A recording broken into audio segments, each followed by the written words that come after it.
Alrighty. Hello there, folks. Welcome to another Creation Science Theater. I, as always, am your host, Doc Dino. My cat is sitting next to me. It looks like he's about to take a nap. Uh, yeah, should be a fun show tonight, I hope. We're going to be taking a look at another presentation by Kurt Wise.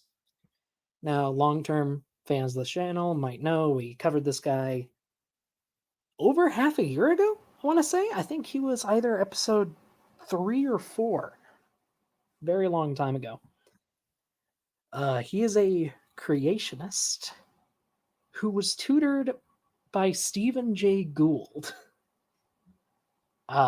He has a degree from Harvard, actually. He has a PhD from Harvard in geology, if you can believe it. And he does a pretty bad job of lying for Christ, as we say. Obligatory, this channel is not against Christians, but I am against anyone lying for money, because it's annoying.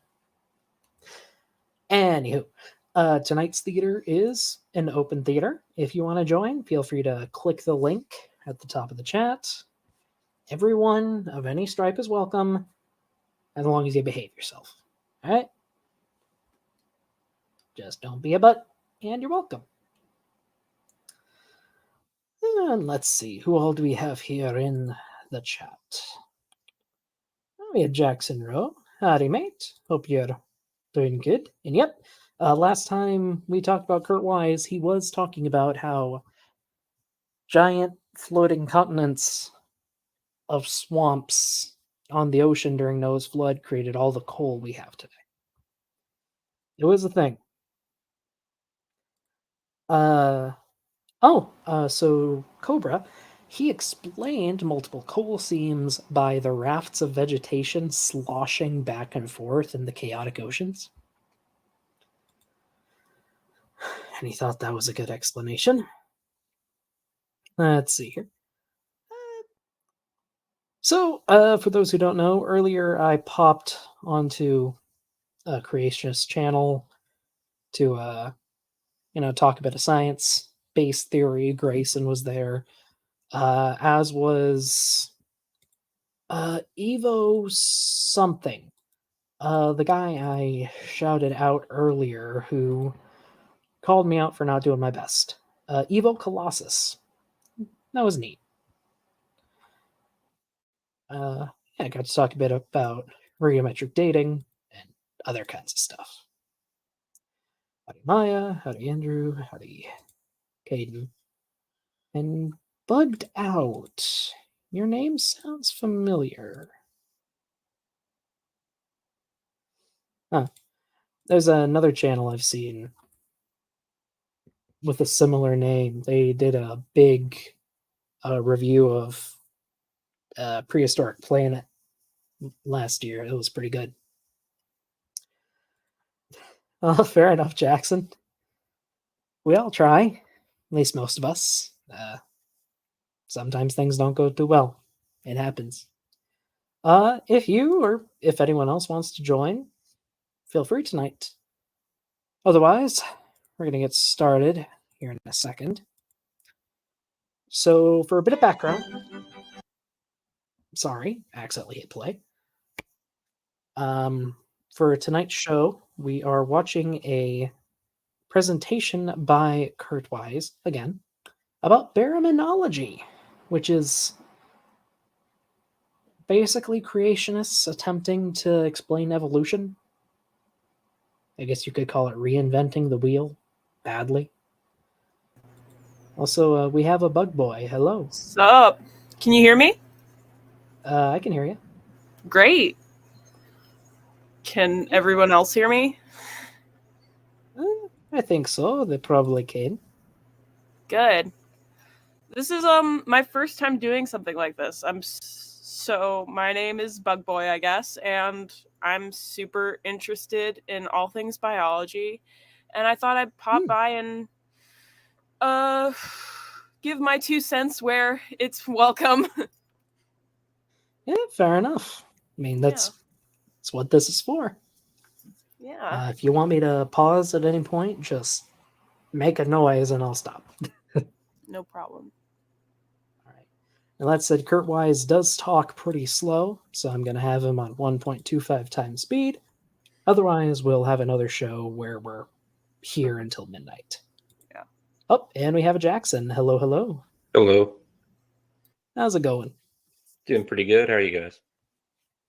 Yeah, not terrible. I saw your in-person debate with Kent. Oh yeah, how do you think that went? I think you did all right. I think Kent did Kent.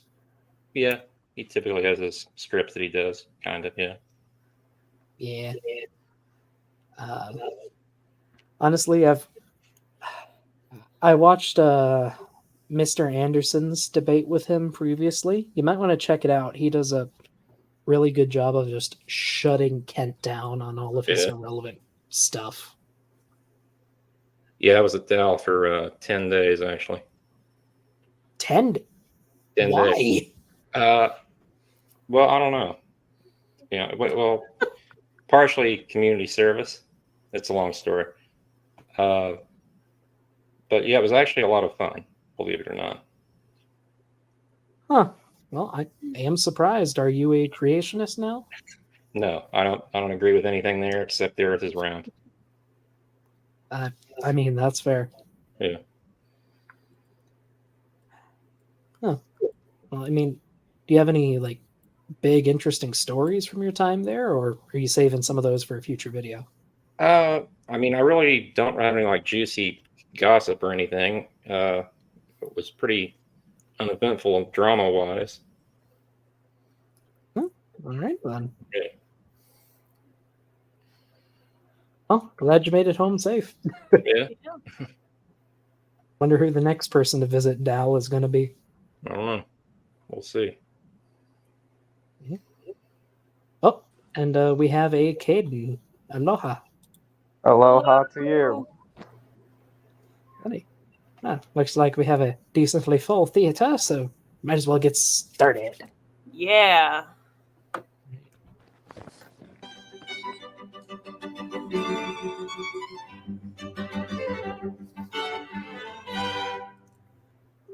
I do gotta say, nice intro there. I wonder if they bought it from somewhere, though. As we all know, chalkboard indicates learning. We're going to do a lot of learning here today. Okay, Yes, indeed. just an FYI, as a Christian, I do believe in God. However, I will not sit up to people using their misunderstanding of what God has said to spread misinformation. Obviously. Hey, Yeah. that's totally fair. Yeah, that's fair. I've said it before and I'll say it again. This channel and this series is not against Christians. It's just against people who misuse science to make money. I feel like if you believe in God, you should want to honor God's creation by spreading the truth about it. Or perhaps studying the world that he created, which is what a lot of very prominent and good Christian scientists do. I respect them for that. Yeah. Thank you. Yeah, of course. From the Bible, we have a definition of the created kind that is a recognizable group of simple. No. Caden, you do have Monophyly is a thing, No. sir. Yeah, it is. But Caden, you have quite a bit of background noise. Are you moving around a bunch, or? You sure it's not me? Let me see. Yeah. I don't think it's you, Jackson. Just letting you know. Similar organisms surrounded by deep discontinuity, which group persists by members interbreeding and producing similar offspring.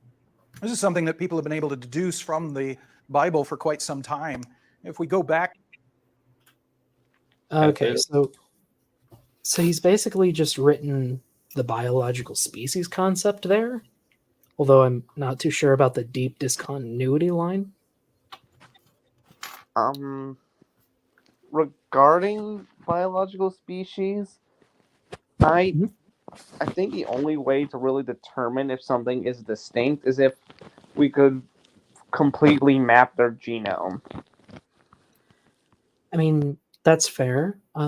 Actually, very recently, a new study was carried out on a bunch of anacondas, and it found that there are two distinct species of anacondas that look almost identical.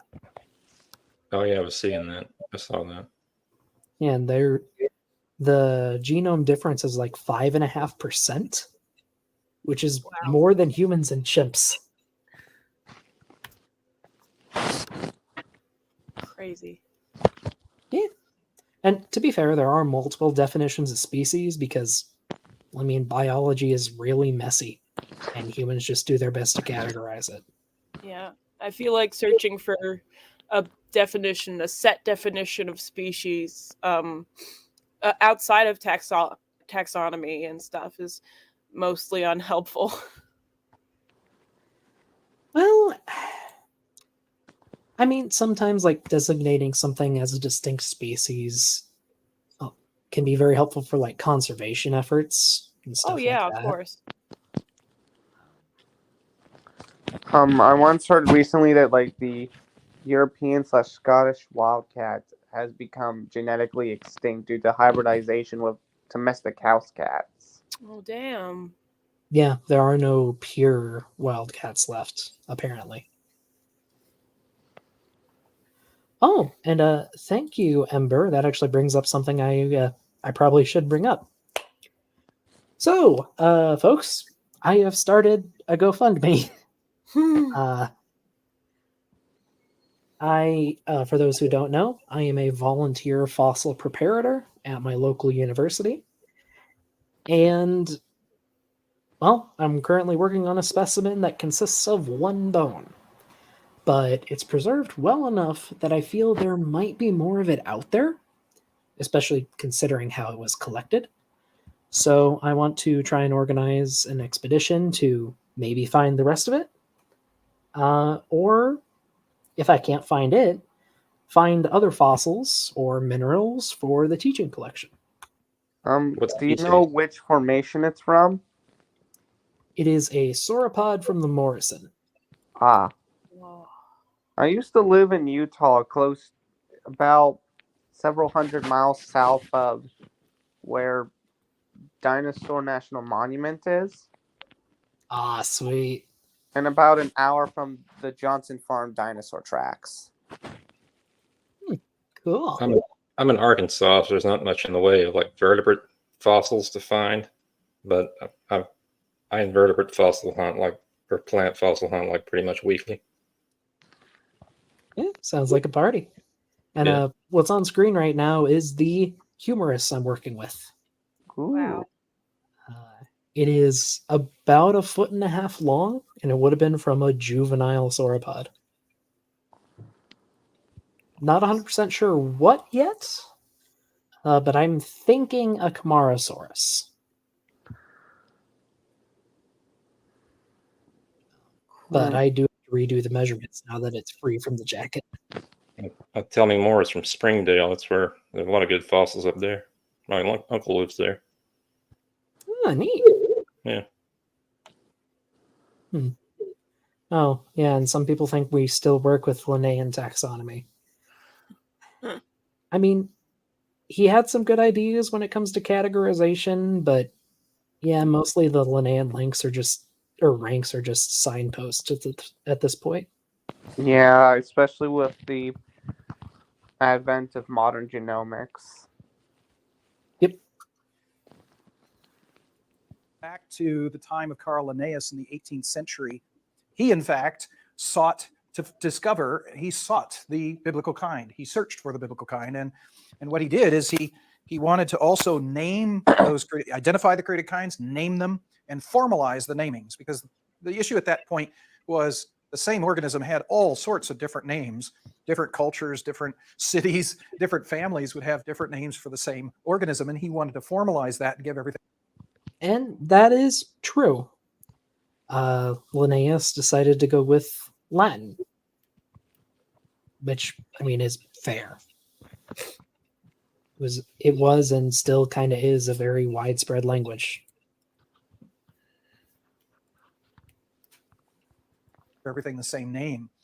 And he looked for the created kind. He looked for recognizable groups of similar organisms that interbreed with to produce similar offspring, and those groups were already known. He recognized those groups, and they were even called kinds. Now we have to talk about what that means. In Linnaeus's day, you can't use the Bible to determine what a kind is because the Bible is intentionally vague on what a kind is. That's what I've heard. Yeah, not the best taxonomy book. Yeah. It was only written, 1,700 years before taxonomy began? The Bible that we have is about maybe 1700-ish years old, but like the books that would be compiled to become the Bible are probably a lot older. True. When was the last book of the Bible added to the canon? I have no idea. Google says 95 AD from the History Channel. I wasn't saying it was aliens, but it was aliens. History Channel's mostly aliens now, isn't it? Yeah, it used to be pretty cool. Yeah, it did. It used to be all of World War II stuff. Yeah. Hey, at least it Trade wasn't that language of Megalodon Europe. documentary by Discovery Channel. Oh, yeah, were mermaids the body found? Oh, that was horrible. At least dragons, a fantasy made real, was okay. Yeah, and hey, at least they made sure you knew it was fake. It was a hypothetical thing. Yeah. Which I do like that angle, honestly. Like, I feel that's a decent idea for a documentary. Europe, the language that people, that wasn't Linnaeus's original language, but that's a language he learned from his country of Sweden to speak with people around Europe. And the language that he used was Latin. Latin, the one derived from the Roman Empire, it was the common language of the countries. It's the language you would trade with if you're going to. One thing I will say is I find it weird that they Latinize his last name, but not his first name. Maybe Carl just doesn't have a good Latinized name. No, it's Carolus. Oh. Yeah. Carolus Linnaeus. Or if you just go by his actual name, Carl Lynn. Yeah, I don't know why they did half and half here. I mean, Because how Carl would you do his sounds middle cooler. name? Nilsonius? Yeah. You're going to trade with somebody with a different language. You both knew Latin, even if you didn't know your local language. And so the language of Europe and the trade language, or if you wish, the scientific language of Linnaeus was in fact Latin. Now, Depends. In a lot of areas, it was French. If I recall, in England for a long, long time, technical writing was done in French specifically. Now the scientific language is basically English. Scientific notation is usually, when it comes to defining genus and species, is usually either Greek or Latin. In the modern day, yeah. And that did start with Linnaeus. in Latin language, the Bible had been translated into Latin in something like the 5th century by Jerome. So he'd taken the Bible and both the Old and the New Testament and created a Latin translation called the Vulgate. And if you look at the Vulgate translation of Genesis chapter 1, where it talks about, where it uses the Hebrew word mean, and it talks about created kinds, the Latin word used to translate mean, the Hebrew word mean, was in fact the Latin word species. And so people would... You know, maybe it's just me, but when I was taught to do public speaking, I was taught not to move back and forth a lot. It's distracting. You can use your hands, you can move your upper body, but don't move your feet. Yeah, Maybe I that was heard. just my class. Yeah, You know how all it's the hard to TED focus on what talkers, he's saying. the TED talkers speak in that kind of very stiff stance, and they move their arms out like dolls. Hmm. Maybe. Oh. And vulgate is bad because vulgate means vulgar. Well, I mean, vulgar can be used to mean that now. It used to be just like the common parlance. Kind of like how the term gay used to mean happy.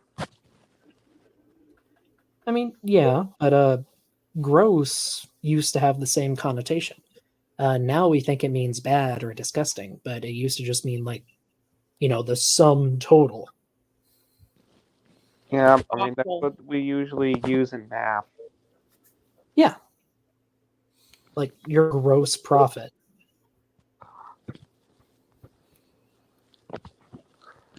Huh, yeah, or gross in German means great.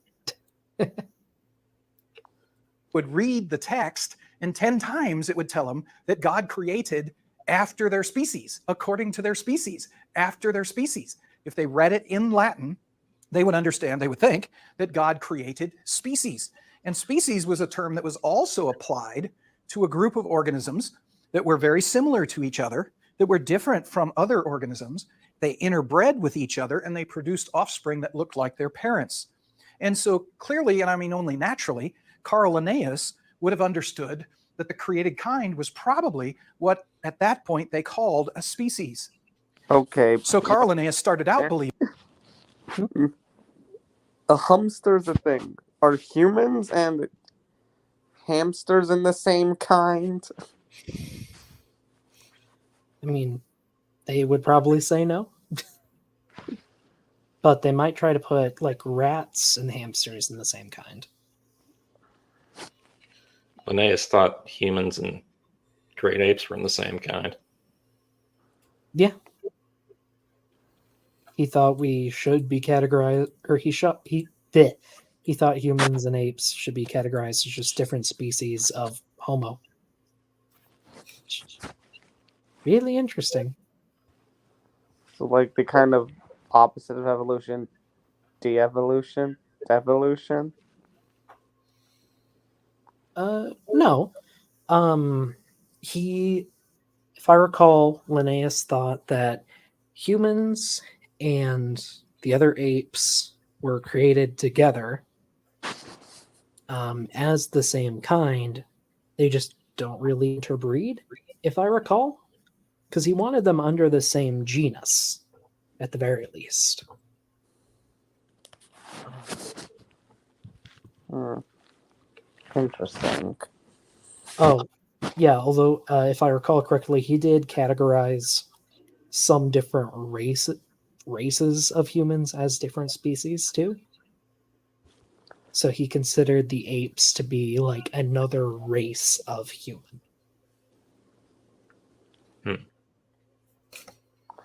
Just FYI, try my believing best to that be respectful here. You're fine. species were equivalent to, they're the same as the things called biblical kinds. He then would say that if that's true, that species shouldn't change because biblical kinds don't change, they persist through time. He would also conclude that that would mean that species shouldn't be able to interbreed with other species because created kinds are supposed to be separated from other created kinds by a deep discontinuity. They don't cross with other species or other created kinds. So Linnaeus started out his career, and he started out by studying plants, and he expanded. He worked with others to work with other organisms, but he focused most of his life on the classification and naming of plants. I think that is correct. But also, really quick, to anyone who doesn't know, Mr. Anderson has officially started a channel. And I guess is having a, oh yeah, he's having a stream tomorrow. Yeah, is this channel Mr. Anderson? Is that his name on here? I do believe so. Mr. Anderson X something, I think. Yep, I'll just go ahead and I'll put the link in the chat. If anyone wants to subscribe to him so you don't miss the premiere tomorrow, feel free. he's helped me out a lot, so happy to help him out too.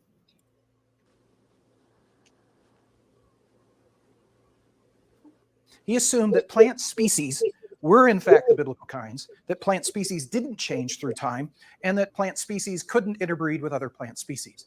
And that's only natural. It would be deduced from his reading of the Latin Bible, and it's the simplest way to understand the biological world at the time. However, what he began to realize as he collected more and more species of plants is he began to run into species that looked an awful lot like they were intermediate between two other species and were produced by those two species hybridizing. As he collected more and more data, he realized that there are more and more species of plants that really are interbreeding with other species and producing hybrids in between. And yeah, that's kind of true. A lot of plants can hybridize, even though they might be separated by a pretty wide gulf. Just the FYI, I mean, with plants, it's a lot harder to tell if they're evolving because we don't have, unlike animals, you can't really see a clear change in when it comes to plants. I don't think I would agree with that. You can see plants evolve in like the way they bear fruit, how they spread their seeds, leaf size, height. Even, like, If anything, I would seasonality. say plants are easier to measure because they stand still. I And they was can't just run from thinking the it was flood. the opposite because we have a much more extensive transitional fossil record for animals than we do of plants. We do, but to be fair, plants don't have bones. I guess we don't have a great record for invertebrates. My people, boneless. But yeah, no, plants. Like a really good example is a bunch of what we consider to be different plants, all derived from wild mustard. So like cauliflower, cabbage, broccoli, Brussels sprouts, kale, and kohlrabi, they all come from the exact same plants. They've just been bred to be different now. It's artificial selection, but it is still evolution. And there's a lot of other plants like that. I can only eat like 2 of those things. I can't eat any of them. That's a shame. It's weird. I know it's supposed to be bland, but I'm a sucker for a good cabbage soup. Like I like the subtle sweetness. No flavor is better than bad flavor. That's fair. But at least bad flavor you can, I don't know, add spices. Texture. I mean, you could do that with no flavor too. That then makes it a good flavor. Yeah, that's fair. But yeah, it's really easy to see plants evolving. And some plants are extremely plastic and change very rapidly in response to different stimuli. Weeds like dandelions, they have a new generation every year, and they make so many of themselves that they are extremely good at adapting to new weed killers. Like no wonder weeds are so hard to kill. Yeah, exactly. Each plant can produce like 200 offspring.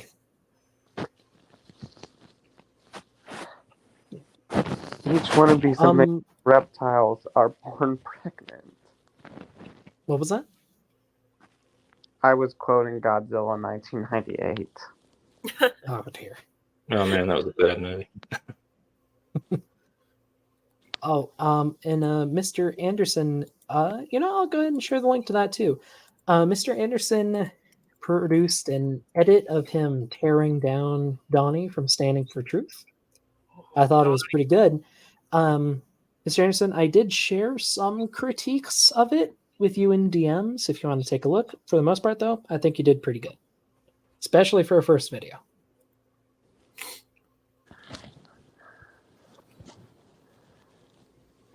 Ooh. Strawberries, are they fruits or vegetables? They're disgusting. That's what they are. Well, first, you're wrong. Second, I'm not sure. It's actually both. I believe Both. vegetable is a culinary term. And fruit is a biology term? Yes. Something I learned from dinosaur term was that if the seeds were in the middle inside of like the fruiting body, then it was like a fruit. But if it was like closer to like the outside, then it would be a vegetable. Mm, I'm not sure. It's like, what are carrots?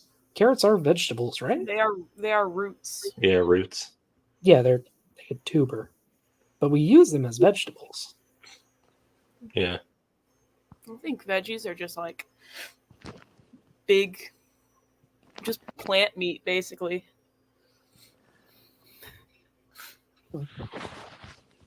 I enjoy Huh. my potatoes. Well, Who I'm doesn't? not going to share the actual answer, Andrew, but I Googled it, and it's actually more complicated than I thought Oh no. with strawberries. Oh, and for Mrs. Dino, let's see. Hey, Mrs. Dino, you want to say hi? She's drawing. She's drawing or knitting or something. Maybe both. I don't know. Drawing and knitting People at the want same me time. to say hi. Pretty cool. I'm not awake. Yeah, there she is. Ah, And if that's the case, then it can't be that species are actually the created kinds. So partway through his career, Linnaeus began changing his mind. Rather than saying that species were the created kind, he began to think that it was the group higher than species, because what he did is group species into genera, and then genera into higher groups and so on. So he thought, well, if they're not species, maybe the created kind is the genus that the species are put into. So he began believing that the created kind was actually equivalent to the genus.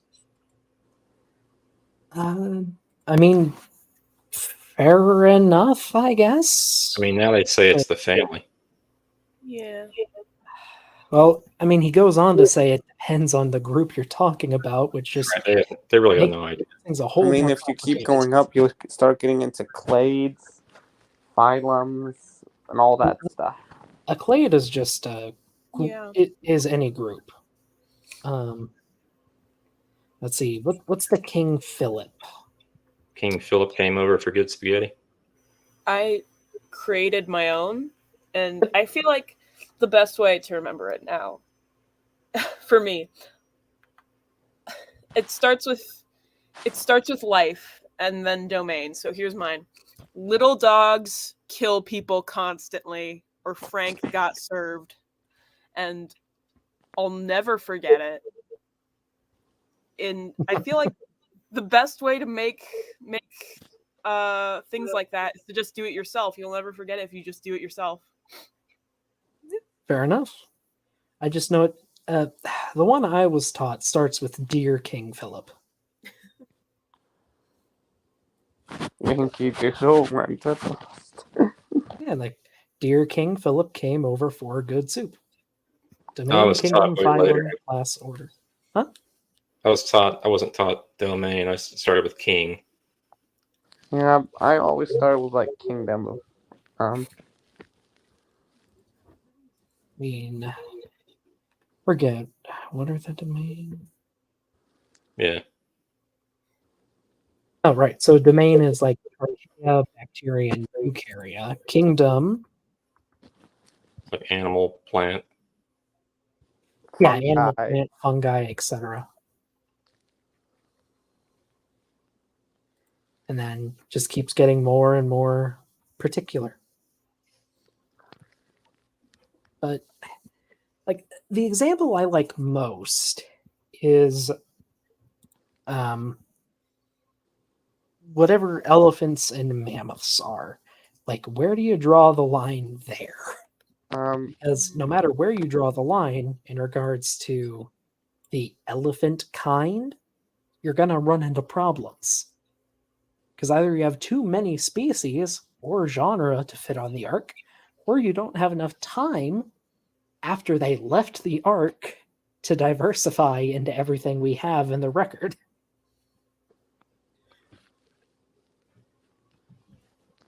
Yeah, plus there's a pretty good transitional line for how elephants evolved. So Yeah, they preserve pretty well. yeah, Thick bones tend to do that. And since the time of Linnaeus's intuition, his belief that he was considering at that time, has been confirmed over and over again. Because in fact, we have discovered that many species can actually interbreed with other species to produce hybrids. Lions can interbreed with tigers, and the different zebra species can interbreed with other zebra species to produce hybrids. And there's just lots of examples. It's all over the place. It's very common. What Linnaeus began to realize in plants, we have found to be a pretty universal observation, that many living species actually interbreed to produce hybrids. Secondly, we know in a number of examples of species that are, let's say one species is living in one area, another species is living in another area right next door. And there's a place where the two come together. In fact, there might be a place where the two species overlap, where both species are found in the same trees or in the same lake or whatever, a place where the ranges of the species overlap. And looking at that, you actually see that at the point where the two species come together, there are individuals between the two species which look to be hybrids between. I mean, that is true, but you can predict hybridability by how genetically similar they are. yeah, those intergrades are pretty common with box turtles, American box turtles. Yep. Referring to what Andrew Cumming had said, I believe the African elephant is more closely related to the extinct genus Paleoloxodon. I'm not sure we have DNA for Paleoloxodon. But I do know that genetics puts like woolly mammoths closer to Asian elephants. Also, we have people asking how to tell the difference between an Asian and African elephant. Mostly where they're from. Well, yeah, thank you for. Yeah, thanks. Thanks, Captain Obvious.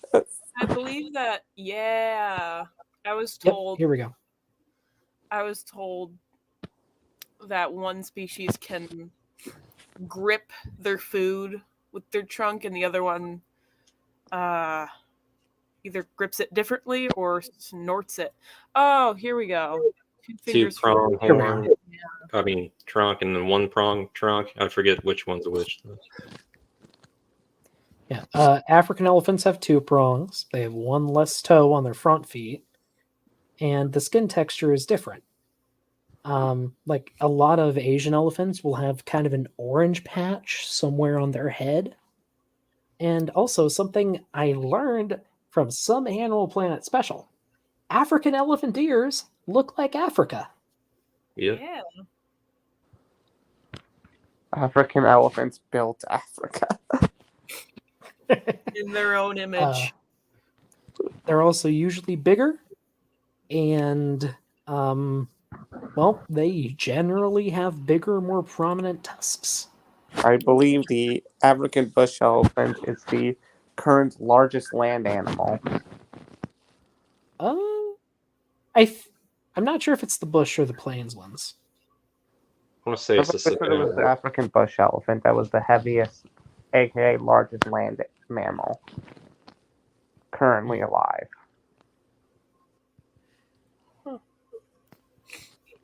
The smallest one's Please the surprise me. Bornean pygmy elephant, Asian elephant subspecies.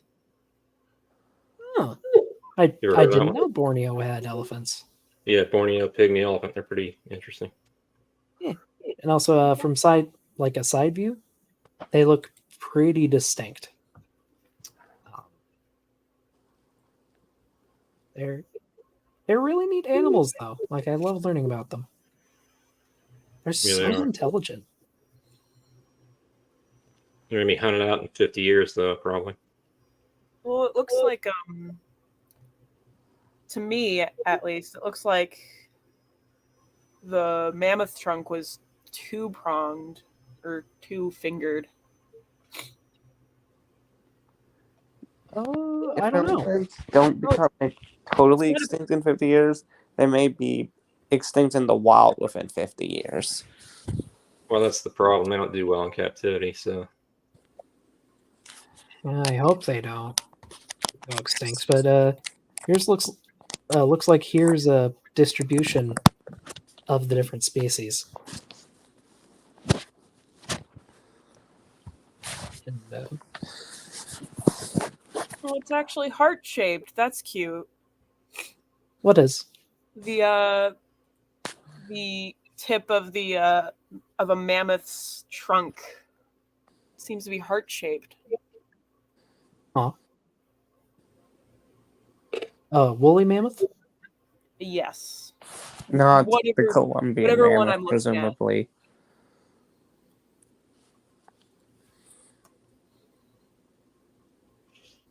the Sumatran elephant's probably the one doing the worst right now.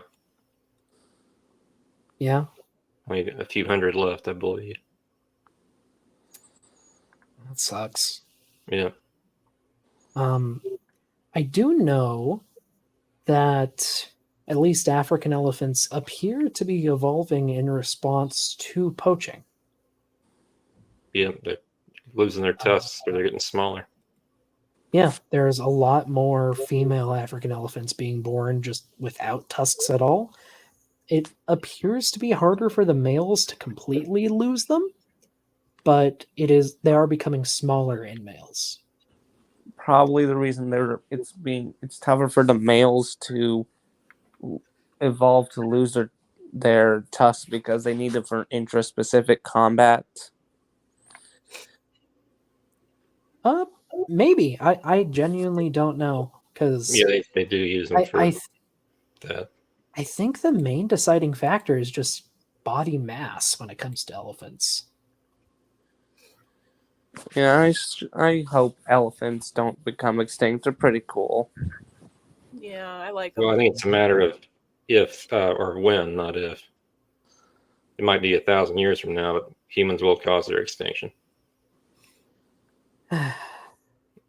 Humans suck. They do. I'm a human and I wish I did not suck. Take them or leave them. Leave them off a cliff.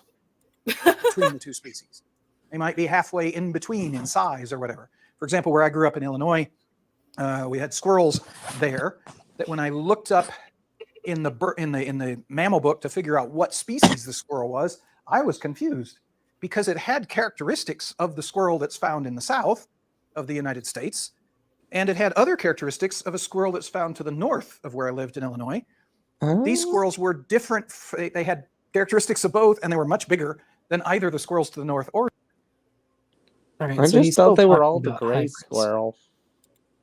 If you think squirrels are hard, try to categorize river mussels. That's what I do. It's impossible. There is a big variance in squirrels all over North America. They could just be bigger because they're getting fed more. Fun fact: that's possible. the prairie dogs are actually a type of ground squirrel.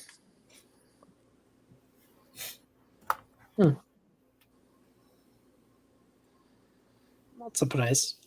I do wonder how he accounts for squirrels like the ones around the Grand Canyon that have fully speciated and can no longer hybridize. He probably just assumes they become different kinds. But they can't do that according to their baraminology. Hey, it's more like guidelines, not rules. Basic. What is consistency? Oh, wow. Oh, There's more consistency sorry, in a I'm Sailor being Moon groomed. episode than there is in younger creationism. Or to the south. I came to realize that the squirrels in my area were hybrids between the two species, one northern species, one southern species. And I was living in what's called a hybrid zone between two adjacent populations of Oh yeah, Vandalia 1998 dropped by, and me and them are starting up a new series on their channel. We're going to be talking about different clades within Dinosauria. I think we are just starting with Saurischia versus Ornithischia, but should be pretty neat. Feel free to go check out their channel or stay here. I think I'll be simulcasting it, but should be fun. Dinosauria is my favorite group of organisms. They're pretty complicated. Well, it kind of doesn't help that I was introduced to them at age 5. That late? Well, I used to be a planes nerd when I was 4. Like fascinated by bison? No, planes as an aircraft. Oh. Yeah, I mean, think fair every enough. kid has a dinosaur phase. Yeah. I used to really love trains. It was My Little Pony for me. I couldn't get enough. Try asking younger creationists to explain My Little Pony kinds. I am so scared of that. Oh no. two different species, there would be a narrow, usually it's a pretty narrow zone, where the two species can apparently interbreed and do interbreed, producing hybrids, and those hybrids live in that narrow zone between the two species. And we've got a number of examples of these things. There was actually a red oak species on our property that was also a hybrid between a northern red oak species and a southern red oak species. So these hybrid zones suggest also that these two species are not different created kinds, that they are in fact able to interbreed with each other. And in fact, if you look at the fossil record, we also have some examples in the fossil record of one species in this layer of rock, and then in the layer of rock above it, let's say 2 layers above that, there's another species. It's similar but different. And then in the layer in between the two, there's an organism that looks halfway in between the shape and form of the species above and the species below, as if this species changed into another species.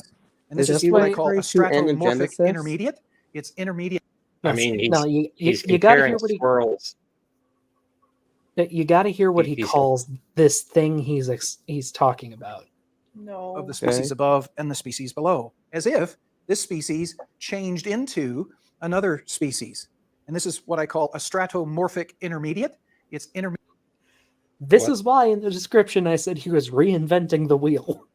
What do we Really? actually call this, everybody?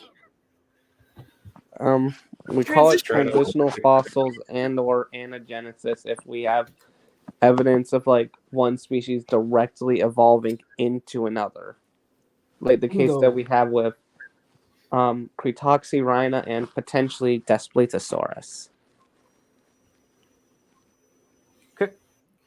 See, I'm pretty sure Cretoxyrhina is a basal amphibian. No, Cretoxyrhina is a shark. And Daspletosaurus? We have Daspletosaurus horneri to Daspletosaurus. No, Daspletosaurus tauruses to Wilsoni to Horridus.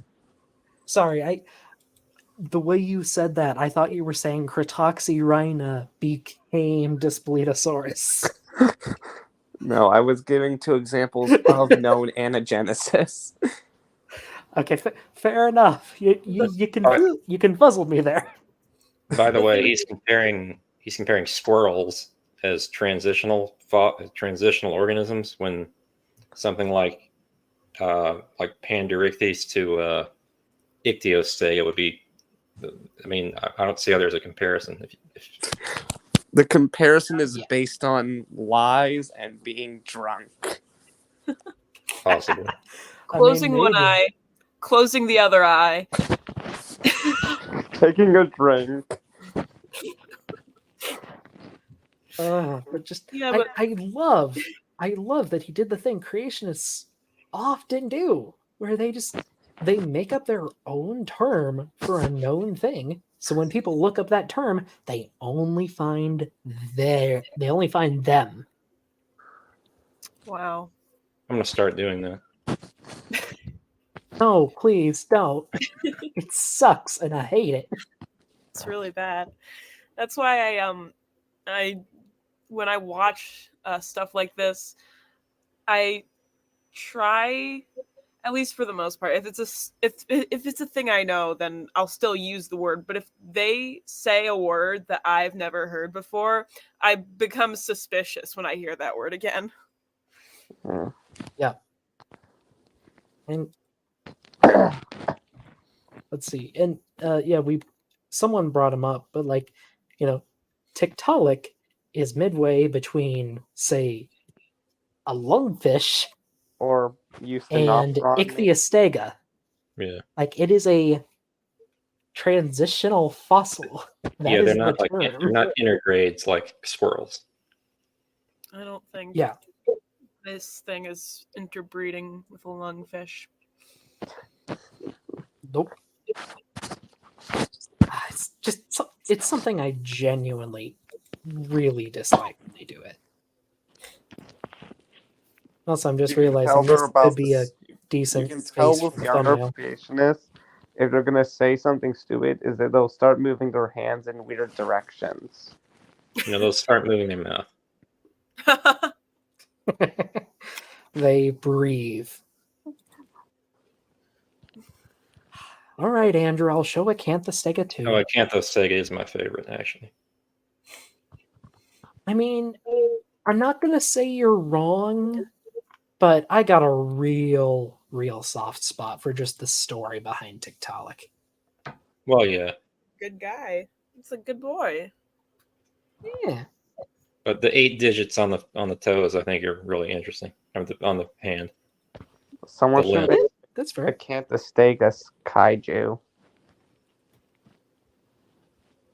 What was that? Someone should make a kaiju based off Acanthostega. I wouldn't be surprised if that happened. I want to go to Greenland and find more of them, but it'd be an expensive trip. Yeah, it would. Oh, come on. Show me the picture. Okay. Yeah. Just an so he's basically FYI, I have describing. no academic background.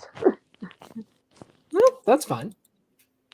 But he's saying we find Pandrichthyes down here, and then we find Acanthostega up here, and then we find Tiktaalik in the middle. At a stratigraphic intermediate. Well, clearly, they're hybrids. Clearly. Here's the And- thing. They're hybridizing across time.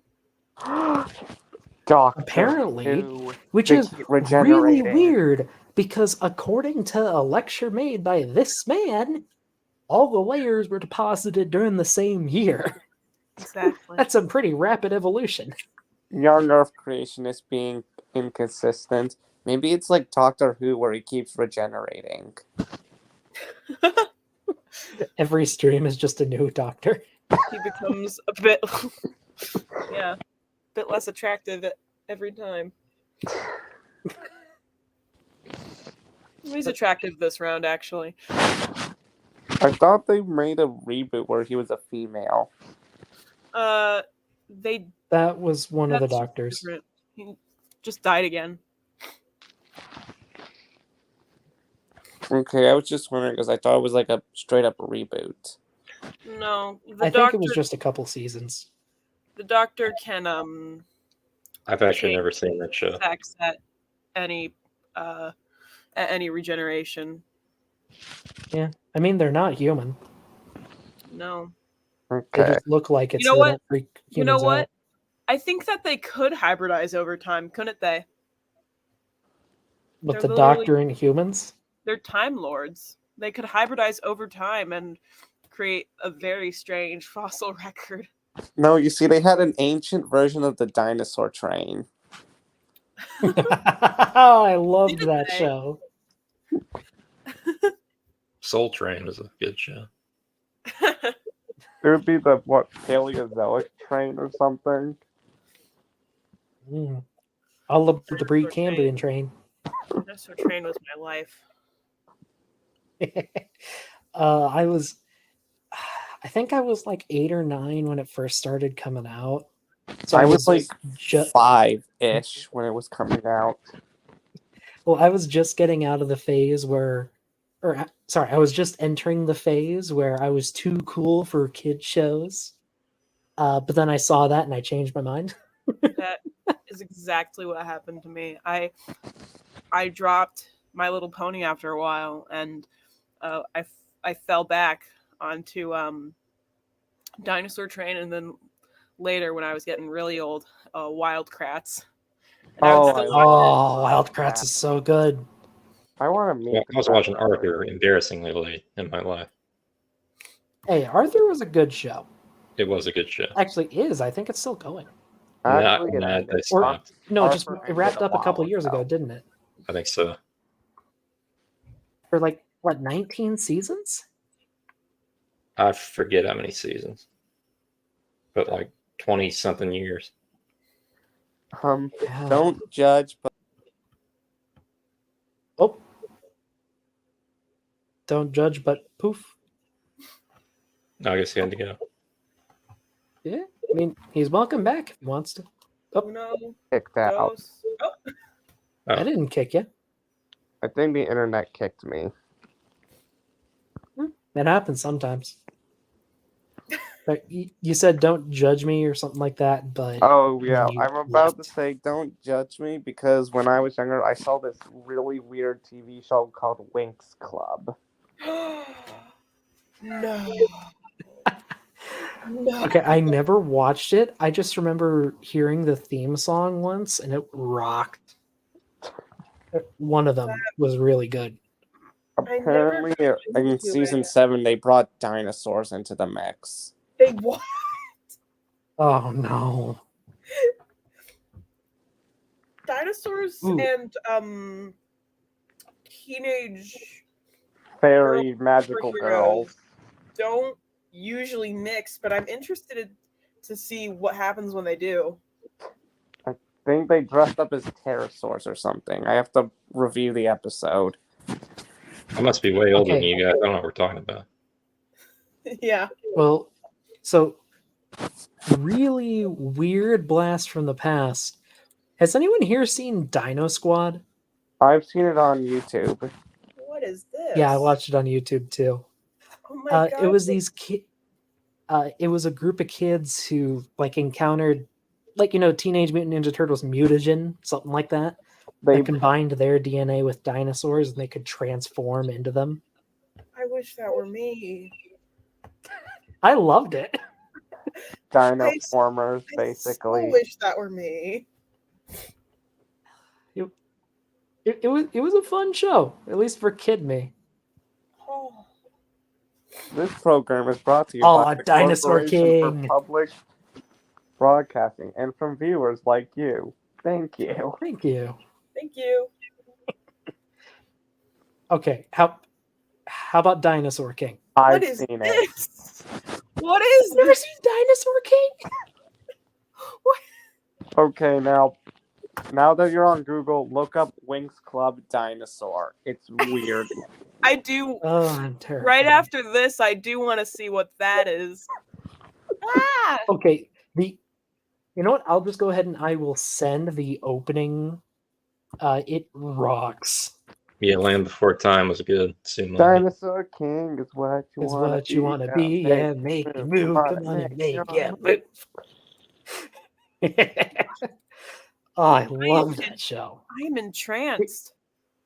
Here you go. It was like think Pokemon, but with dinosaurs. I'd say more Yu-Gi-Oh with dinosaurs. That's Oh fair. yeah, they have cards. Uh-huh. And like you swipe the card one way, it becomes a fully grown dinosaur. You swipe it the other way and it turns into a baby.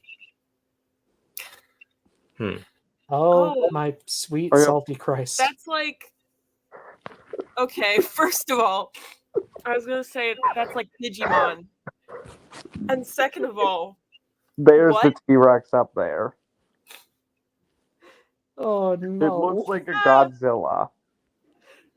Magic's dinosaur. There's Oh, a- here's a comic, I guess.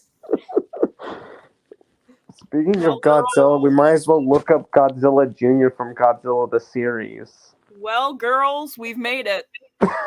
The Triassic.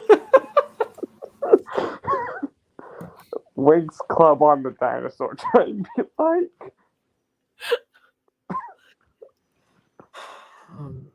What is this?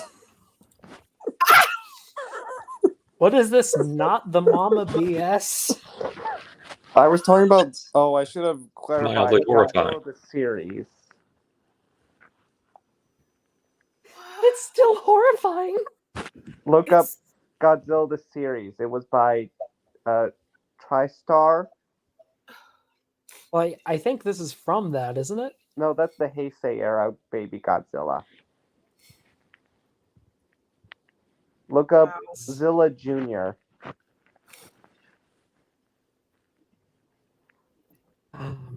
My poor recommendations are going to be so confused after this. Yeah, your algorithm's all messed up now. My eyes are forever sullied. I'm I'm not guys. seeing any baby. I'm just seeing the adult Zilla. Well, baby Zillas look basically like a smaller version of their parent. Please, Godzilla is my father. You can call me Oh, I Junior. think I found it. Yeah, it looks like that guy. Oh, that's not Ugh. bad. You I don't thought you Okay. said this thing was human sized. It Oh, was. that makes- Oh, Okay, now does anyone recognize this? yes, Yeah. Oh, yeah. yes. Dinosaurs. No. Oh God, I do. Oh, when I was a little kid, I could do his voice exactly. No. Also, we have someone new. No one new. Just the same old, same old. Well, from last week anyway. Oh, howdy. Um, Hey. Hello. Sorry, we're just going on a nostalgia trip of pain. Has Yeah, anybody here seen I Trip is the Megalodon? only word to describe it. I vaguely remember this show, but it was just a little bit before my time. It was a good show. Like it was a family sitcom I actually really enjoyed. It had a lot of good jokes. Yeah. Then the dad killed everyone. I think. What? He called the nuclear winter. That's what happened. No, Yeah. the finale was the KPG extinction. That's so sad. That's how they decided to end the series. That's incredibly sad. I know. I don't understand why. I'm guessing that's why they did not end Dinosaur Train that way. They ended that way with Mr. Conductor finding his father. They Oh, did. that's nice. Huh. I never saw how it ended. It ended with them But- traveling to the Cenozoic and meeting a mastodon. Okay. Oh, can someone explain? I'm a little bit late here. Can someone explain to me what devotional biology is? When you really like Um, it. Biology through Christ. Pseudoscience, that's what it is. That's cringe. I'm so sorry. Oh, Yeah, Yeah. The last thing we heard from him was about stratigraphic intermediates, his weird term for transitional fossils. Then we stratigraphic. went on a Word in there, stratigraphic something intermediate. Like at that point, like you're already using part of the terminology, like intermediate. Just call them intermediate forms or fossils. I mean, Yeah. like at that point, you're a few breaths for confirming evolution itself, and I suggest I guess Oh. he's not an evolutionist, right? No. Right, and stratomorphic intermediate, which I don't think that makes sense. No, it doesn't It doesn't. It doesn't. It's complete nonsense. Stratomorphic. I didn't catch that. Oh, and yep, first link creation.com. Like I said, you look it up, and it Yep. first answers are all of them. That's what they do. Yeah, see, stratomorphic. So Why not it's like stratigraphic? That makes more separated sense. form intermediate. Dr. Kurt Wise versus Sailor Moon. Who wins? Wait, what? Dr. Kurt Wise versus Sailor Moon. Who wins? Let's see. Probably Sailor Moon. She fights evil by moonlight, but she wins love by daylight. So it really depends. It's at night. And her name Oh, is she Sailor wins. Moon. Speaking of which, I don't know if this is true or not, but I think she might have recently gotten abducted by aliens. Isn't she? I mean, an she alien? is an alien. Yeah. Well, she's a clone, reincarnation, whatever you want to call it, Is she? of the Moon I- Princess, and I think she's been So, abducted by my- aliens who don't know what to do with her because they think they can hold her hostage to use to hold the Earth hostage. I'm pretty sure every enemy in Sailor Moon was an alien. I don't remember. I've never seen it, but my girlfriend is a huge Moonie.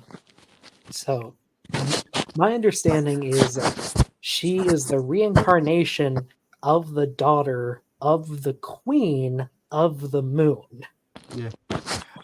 Well, My Story. time machine once broke down on the moon, and I met her. yeah. Well, the thing about it is, I just finished the anime Monster like a few weeks ago, and yeah, that show is an entire masterpiece. So every other anime can eat its heart out now. Wow. I've heard a lot of people. I've heard a lot of good things from like people who enjoy Berserk. I But really I've want never to get seen into Robotech, aka Macross. Hmm. Kurt's just been Okay, frozen. in the- Mommy is saying Go she on. is the queen. Hey, Kiki. Kiki, Kurt Wise is doing the Egyptian right now. is Sailor Walk Moon like the an reincarnation Egyptian. of the queen, or is she the reincarnation of the daughter of the queen? She's the reincarnation of the Moon Princess. We're talking about the one from the very Princess first season. Serenity. I have no idea. Last time she told me her name, I nearly got blasted by a plasma No. laser bolt thing. So, why are you asking this? Why do you need this knowledge? You don't care about Sailor Moon. We do. Because it's come up. Okay, Okay. okay. Just Tsumami here is saying Chibi Yusa is her daughter. Usagi Yes. is Serenity. yes, All right. that is correct. And she is the princess? Okay. So, beginning of the series, end timeline, there was kingdom, like there's dynasties and shit. So, millennium. Mm-hmm. War broke out. Very bad. Everyone died. Last ditch effort Sorry. sent them off. Can I get a yes or a no, please? Yes. I Okay, gave thank yes, you. and you didn't seem satisfied. No, that's fine. Yes. Chibiusa is her daughter. And now She just went back back to to training. Kurt Wise being an idiot. She's got some problems. Why are you laughing? Because people are saying we've been off on a long tangent. It's time to get back to the show. Yeah, I'd like Yeah, to well- know how the hell you came up with Sailor Moon. You don't even like Sailor Moon. It's my shit. Okay, back to our regularly scheduled programming. Sorry, it's all Species my above fault. and the species It's below, fine. as if this species changed into another species. Oh, we And this also is have what I an call a image. stratomorphic intermediate. It's intermediate in strata. The layers of rock are called strata. So this one in the middle is in between or intermediate between the rock layer above and the rock layer below. And it's also a morphological intermediate. Its shape and form is halfway in between or partway in between the shape and form of the species below it. Okay, again, this man thinks all the rock layers were deposited at the same time. So I have no idea why Yeah, he this even doesn't- brings this up. This doesn't add up. Yeah, because like essentially, if that was the case, we should be finding them in one layer explicitly, and it would be an enormous layer, not Like- multiple ones that they penetrate through. Maybe Exactly. the flood removed all the. Maybe the flood's the reason we have those layers sticking out in the first place. I don't know if he subscribes to like the flood. You're saying like the flood getting off the continents eroded down those layers? Yeah, I don't know if he believes like- that. you have the Earth still be old and still have a global flood, with the flood being what resulted in those layers being exposed. Well, at the same time, I think that a bigger problem for the YEC position is the fact that we have how to put it, that we have articulated fossils to begin with. Because if the flood happened and deposited all of these layers, they also claim it is the same flood that carved out the Grand Canyon in about what was it, about 5-6 hours. I think that's the standard narrative. Okay, at that Something point, I like don't that. know why we have any articulated fossils at all. Everything and everyone should be in pieces after that. Okay, true. I was just saying, like, the layers already existed, and the flood merely eroded away the layers that were covering those fossil bearing Sorry, rocks. really quick. Is someone like in a car driving or near a Yes, really long sorry. clock?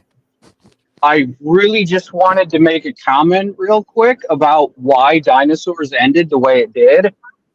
And then I was going to knock myself back out. Awesome. I'd love to hear it. Fair enough. Go ahead. Just please don't drive and stream. Hello, Well, in chat. I'm not touching the phone. Okay. So I'm using a headset responsibly. So dinosaurs ended the way it did as a metaphor for how climate change will kill us all because we refuse to change. I thought they were wiped out by a giant asteroid. Yeah, okay. That- I think But it there works was as a metaphor. something that the father did that caused Oh, the extinction that they faced. oh wait. Yeah, and Like- weren't there like people people climate protesting about the asteroid and like religious cults saying that it was the time? And Yep. it was gonna cleanse It the earth was or something all like a metaphor. I mean, I feel like metaphor might not be the right word because it's so on the nose, Yeah. but it was meant to be a direct comparison to we have a problem, we can solve this, and we're just going insane and deciding we're not going to. Or, honestly, to me, the Okay. problem with solving climate change is that we are not coming up with actual worthwhile solutions to it. Yes. Okay. I will say I was pretty young when I last watched it, and I don't think I ever got too far into the last season. I think I dropped it before then. But yeah, I never had control of the remote. I just know this because I've watched a video on it. yeah, I wish I could credit the person that I watched, but that was months ago, and I don't know them offhand. I always thought the asteroid that killed the dinosaurs created the Cosmos Stones, and that's why there are dinosaur cars and Dinosaur King. No. That was a. Alright, that was Well, Rex's okay. parents Does coming anyone back care in about time. spoilers for a 20-year-old anime? No. Absolutely not. I don't care. Okay, so that was one of the main characters' scientist parents who went back in time to save the dinosaurs by turning them into playing cards. And they made rocks that would survive the asteroid that could release the dinosaurs from their cards. What is this anime? Dinosaur. Dinosaur King? A Yu-Gi-Oh! / How is this not a great card game that everyone is playing? This sounds It is a card game. Th- It was this- a Yeah, card game, a but- DS I've game, and an seen arcade game. I feel like I've but seen it. but at my, just that premise, it sounds so cool. It needs to be more popular. Yeah, at my local Pokemon dealers, I think they sell that too. Yeah, I loved it. It was on it was one of the 4Kids animes. Like Yu-Gi-Oh! Yu-Gi-Oh! Yes. Yu-Gi-Oh! Is strange.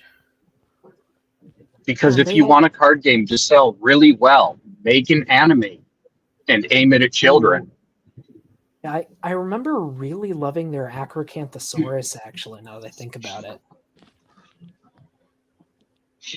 Because, like, all the dinosaurs had elemental types, Oh, like Pokemon. and a lot of the big theropods were, like, fire type.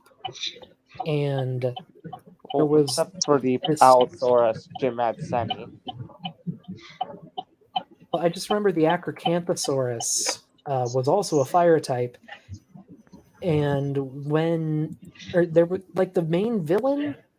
Or one of the villains, like, modified it once and just made it like supercharged with fire, and I really liked the design in the show. Responding to at Tsunami, look, in the Bible it says God gave humans stewardship over the earth. He would not do that if he knew humans were going to be stupid and mess up the planet. It is our job to take care of it, or else he would not have given us stewardship over it. I mean, that's That has to be the fair greatest from your perspective, but, evidence. Look, I mean, I Yeah. know climate change is I will... humans are to some extent responsible. It is our job to fix it. It is our job to take care of this planet just as this planet takes care of us. I mean, I guess I agree that humans should try to take care of the earth, but at least personally, I don't think that a god gave us that duty. Okay, true. Sorry for expressing my religion. Well, it's fine to have your opinions. I'm just saying that not everyone here shares them. I'm really into wildlife conservation, but obviously I'm not a Christian. Sorry, can we still be I- friends? I just think that's great Yeah, evidence I'm- against an all-knowing God. Well, to me, he knew humans were gonna mess up. He wanted us to be able to. He wanted us to be able to make choices so that we could learn from them. Hmm. I mean, again, fair.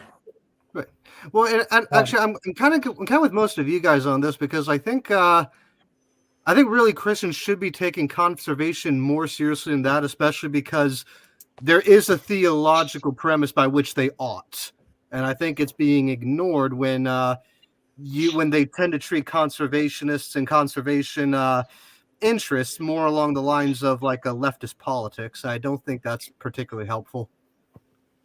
Yeah, it shouldn't be a political issue. It should be a good of the species issue. Yeah. Also, Regios is right. Anime turn is amazing. Doc, can we still be friends? Yeah, of course. It's Yes. all I'm trying to say is we agree we should take care of the planet, but most of us here have a different reason for saying that. That's all. Like, different opinions are fine, and I encourage them. Yeah. Like, please, if you have a differing opinion, go ahead and express it, and we can discuss it. I believe That's how people And learn also- things. Karkar is Karkar. I won't discredit any bad reason to have a good ending. It's a good way That's to fair. put it. Even if I don't like your reasoning, if you're coming to a good conclusion, cool. I mean, it's what the meme. What movie is that from? Where like two big muscly guys holding hands. Rocky 3, one of the Rocky movies. Rocky. I know it actually comes from the Predator movie where there's Arnold Predator. Schwarzenegger and there's that other Jack Black guy. I forget his name, but they basically kind of embrace each other and turn into like an arm wrestling match. And that was then just turned into a meme about I want to say 6-7 years ago. Yeah, here we go. Yes. The epic handshake. Yep.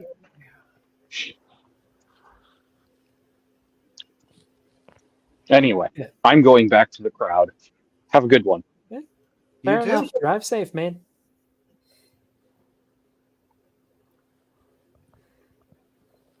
Also, I will tell Kiki that the people wish for her to give a lecture on the history of Sailor Moon. Oh, I'm not. I am working on a Godzilla project. Ooh. And also to address this, so Acrocanthosaurus is a Carcharodontosaurid. So it should have a Carcharodontosaur head. It's a basal one, but it's a member of the group. Anywho, that was a fun tangent. And the species above it. It is a stratomorphic intermediate. There aren't a lot of those in the record, but we have examples of stratomorphic intermediates in the fossil record that seem to suggest that one species changes into another through time. So we've got several. Oh, actually, you were talking about anagenesis, Caden. Have you heard that it seems likely that Triceratops horridus evolved straight into Triceratops prorsus? Yes, I believe the Yoshi's trike is an intermediate species that has yet to be named. I think I've heard that somewhere. Genesis. Let me see if I can find like a chart on it. But there is just a slow trend of smaller brown horns and larger nose horns. Do we know if Theo Triceratops evolved into T. horridus? I do not know that. But yeah, here we go. So there are 3 distinct morphs, from one gradually grading into the next. That's just a stratomorphic intermediate. What do you mean? Stratomorphic intermediate. I mean, apparently we know this now. But it is just really neat that we have enough Triceratops to be able to put forward a hypothesis like that. Because we have hundreds, if not thousands, of individuals, I think.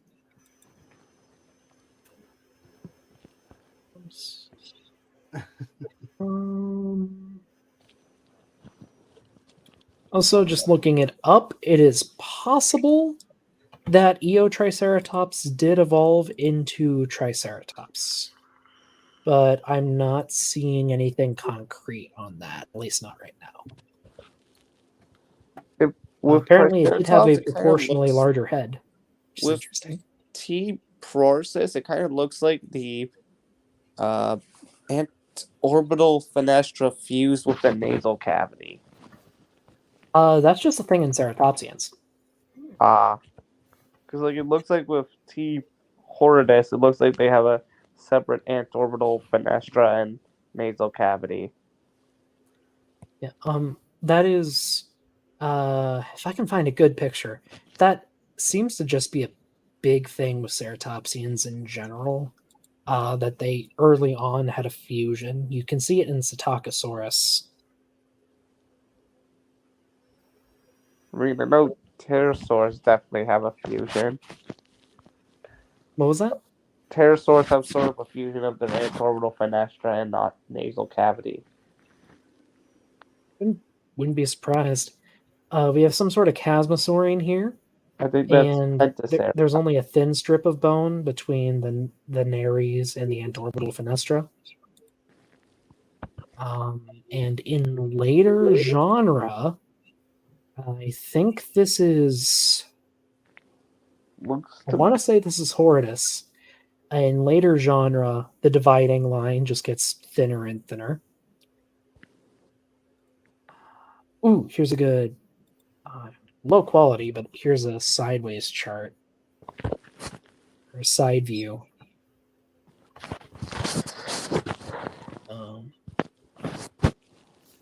But yeah, weird fusion events happen in dinosaurs. Yeah, I agree. Triceratops is pretty cool. Like, it's famous, but I think it earned it. Ooh. Yeah, but let's be honest. Triceratops still would have been one of the scariest things that our eyes would ever bear witness to.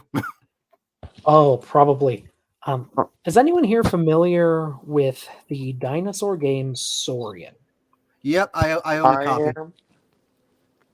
Yeah. Do you know the story behind the Triceratops AI?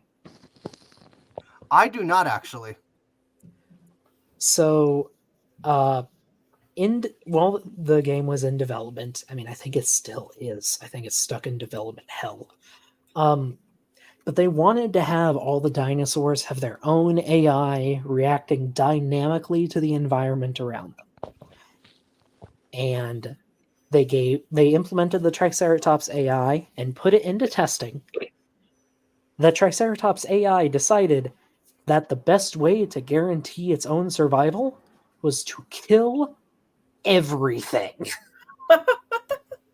Just murder anything it laid eyes on, because that would mean it had more food or it had less of a chance of getting killed. Wow. Well, So, like, to be honest, that's not too far from how actual herbivorous animals think like, because we find hippos having relatively the same trends. Maybe not as homicidal, but pretty close. yeah, basically. Doc, what are your Yeah. thoughts on the recent Nanotyrannus paper? So I'm only giving it a cursory glance, but honestly, I don't find it very convincing. I think the evidence is very solid for Nanotyrannus just being a juvenile / teenage stage of T-Rex. Yeah, I don't really agree with the paper either. Speaking of which, what are your thoughts on the idea of Megalodon being sort of longer than we thought?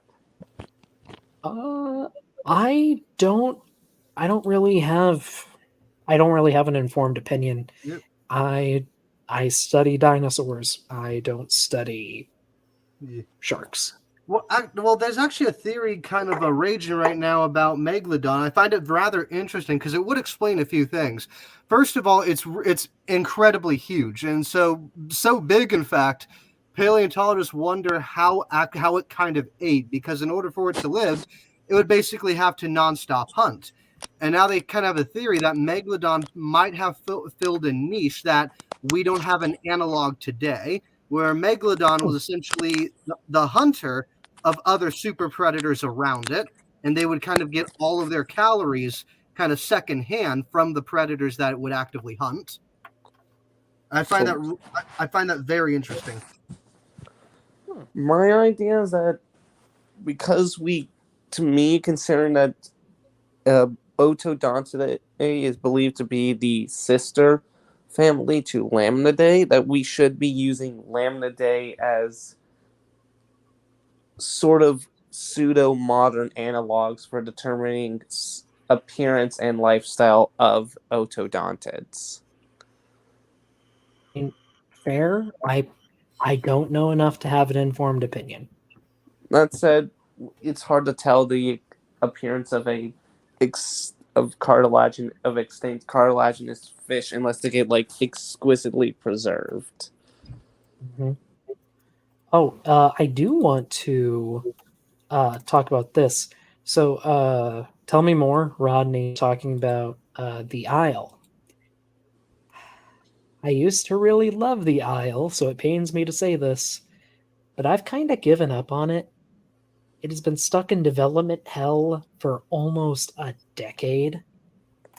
If you want a fun dinosaur game, like a fun dinosaur survival game, check out Beasts of Bermuda.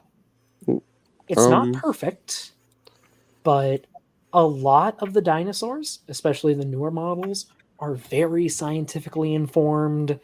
The gameplay is fairly solid as is right now, and it is getting very consistent big updates like every 3 to 4 months. I've And heard the devs are Prehistoric actually Kingdom's receptive out. to criticism. What was that? I heard Prehistoric Kingdom's out. Prehistoric Kingdom is out. Yeah. I think it's still in early access. But it is getting better, and it is also getting consistent updates. There are a few promising dinosaur games in the works. Path of Titans. Yeah, I actually really enjoy Path of Titans. Path of Titans has a huge modding scene. So even if official animals are coming out every couple months, there's like a new modded creature every week. It's kind of nutty, actually. But when it comes to just like a survival experience, like what the Isle aims to offer, I'd recommend Beast of Bermuda. They also have like a talent point system where you can specialize your dinosaur as it grows. Like you can be better at moving around or better at combat, or producing better offspring. It's an a interesting system. Leopleurodon, Charlie. Yeah, a magical Leopleurodon. Well, in this game, it's Chronosaurus, but yes. And yeah, they just keep getting better every update, and I'm very happy with it. Like, this is the old Apatosaurus. The new Apatosaurus is actually beautiful. Probably the best depiction of it I've seen in just about any dinosaur media I can think of.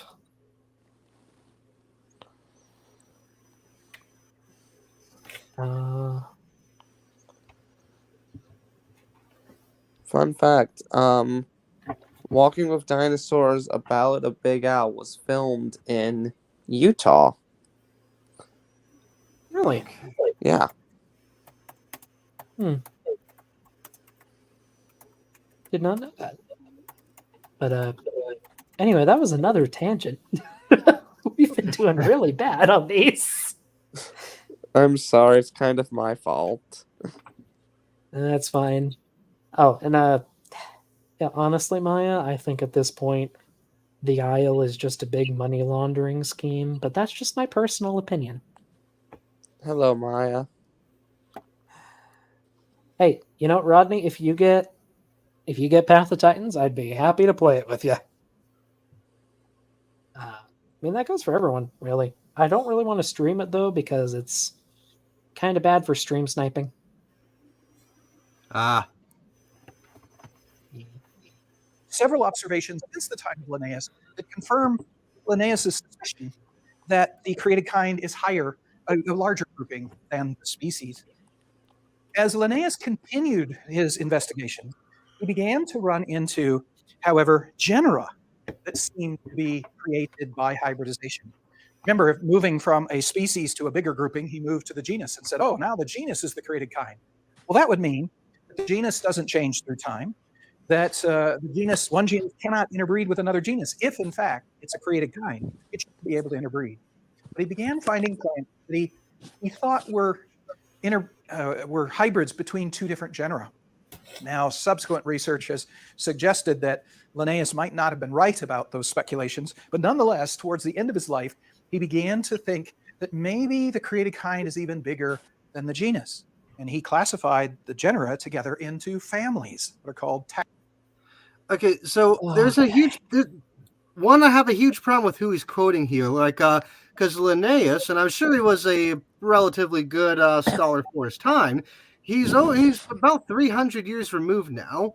Okay, and the whole issue with the using him is the fact that evolutionary biology and all the things that we knew to conclude evolution weren't really known to Linnaeus. And so when he's coming at this, he's essentially precluding evolution because he doesn't know to include it. Okay? And so it's relatively strange to make your presentation based on his findings in the first place, because we didn't even have the concept of biology as a discipline back then. I mean, I've heard that you can get like different species from multi-species hybrids, like in the case of whiptail lizards, and I believe there are multi-genera hybrids too. Coniolophus and Amblyrhynchus cristatus, or the Galapagos marine and land iguana, can hybridize. So I said before that biology is kind of, and that's not me being facetious. Biology is incredibly messy, especially when it comes to genus or species level distinctions. Different researchers will categorize different animals as belonging to the same genus or species all the time, and Kind of like it polar depends on bears what and brown species bears. concept. What was that? Kind of like polar bears and brown bears. Yeah, like they can hybridize, And their but when they're offspring not can have sharing offspring territory, they too. live completely different lives. Like in every respect, they are completely different animals, but they can hybridize. So, should we keep them as different species? Well, going by morphology and their ecology, yes. But going by the biological species concept, no, because they can interbreed. But at the same time, um, so dogs are all technically the same species, And partially because they're so closely related and because most breeds can hybridize. Some can't. Like, if you try to have a Great Dane hybridize with a Chihuahua, you're going to have a few problems. It's more of a physical barrier. probably because those are Yes. like some very recent, very like those breeds have been selectively bred to a point where they have essentially become like different like kind of like a subgenus sort of case, Yeah. subspecies ish. But, like, let's say a Great Dane cannot hybridize with a Chihuahua, but both of them can hybridize with, let's just say, a Terrier. So, because they can both hybridize with the same thing and produce viable offspring, should they be considered the same species? Yes, no?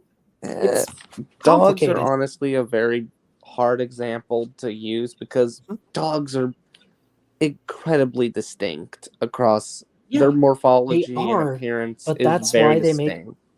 but that's why they make a good testing ground. I mean, Uh, there's some dog breeds that can't even reproduce on their own. yeah. Is it Boston Terriers? French bulldogs need help too, I think. French bulldogs, yeah.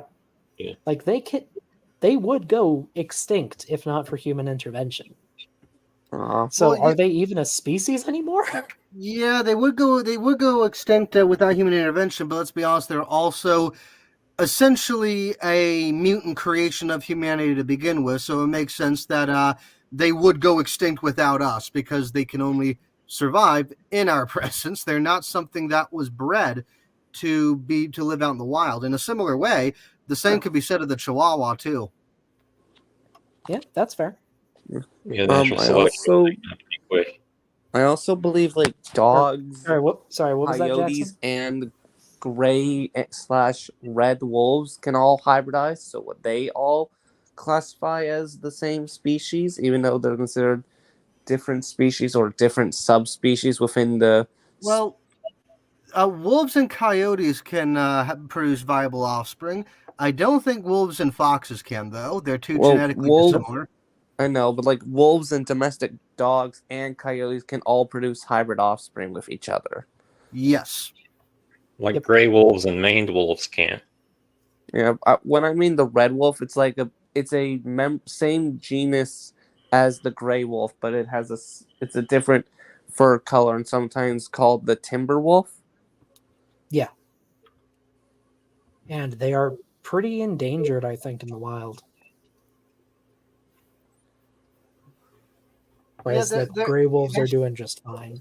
They're starting to make a comeback, though, especially in North America. And supposedly, even the United Kingdom is making amends to try to reintroduce them into their great outdoors. So we'll see how that goes. I believe recently there have been reports of like large escaped big cats in the UK. Yeah, it's been a thing That's for been a a thing long for time. decades. Yeah.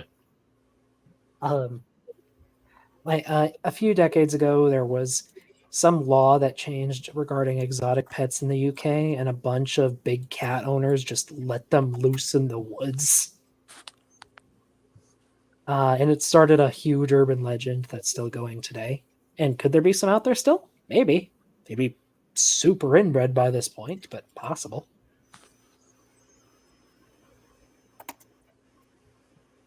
We have a Bree. Hello, hello. Oh, hello. You guys are speaking my language up in here. I couldn't come in. Oh, talking about rewilding and big cats in the UK and talking about wolves. Were you all talking about when you said timber wolves? Were you talking about the red wolves? There's Yes. like timber wolves and red wolves, I believe, are considered Different. distinct. I Or- honestly don't know. Okay, So, so red wolves are a distinct species from Canis. Yeah, there you go. Canis Yeah. Canis rufus. They're really the only other in distinct species of that doesn't interbreed with the gray wolves. So Right. everything else could be considered a subspecies of gray wolf. The Even the coyote, well, no, coyotes are a distinct species too. Yeah.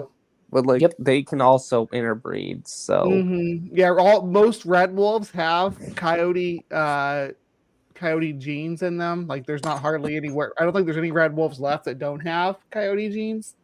But the only wild population left is in North Carolina, and it's very, very tiny.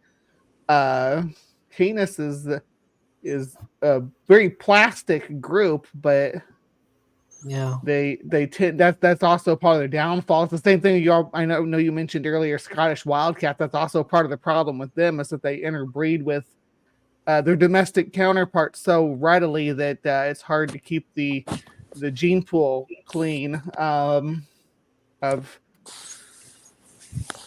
invasive populations. But Someone had the great idea to introduce some mountain lions then with the Florida Panthers to introduce more genetic diversity, but which it worked, but it kind of ruined them a little bit. yeah, well, the eastern panthers were declared extinct in 2011. So the only panthers the only mountain lions east of the Mississippi now are the Florida Panthers, as recognized by law or whatever. I think that there may be a few here and there. You see a lot of sightings and stuff. I think definitely there's some eastern cougars still left. Yeah, but supposedly there are some rumblings of them traveling farther up in the Appalachians because people are people camp out there and report kind of like a different calls of nature they never heard before. And it seems to be that at least in southern Appalachia, it seems that there is becoming a resurgence due to the panthers in Florida. So here's hoping they come to repopulate. Yeah, I heard that you can sometimes find jaguars in southern Arizona. Sometimes, yeah. uh-huh. Yeah, but because that entire region is a desert up there, they don't tend to go farther north than that, though. They kind of hug the Rockies, moving up into that area. So they're very well, but animals like armadillos don't have that issue. They keep moving farther north every year. Yeah, we got armadillos up here now. You're gonna get armadillos this summer, Doc. Really? Just wait till the armadillos start growing to glyptodont sizes Glyptodonts. again. Tried a pet armadillo once. Yeah. Family. You know, I almost picked a video tonight that talked about Darwin and his quote unquote failures. I didn't do it because it was super disorganized, but it would have been fun to bring up like Darwin discovered glyptodonts and giant sloths.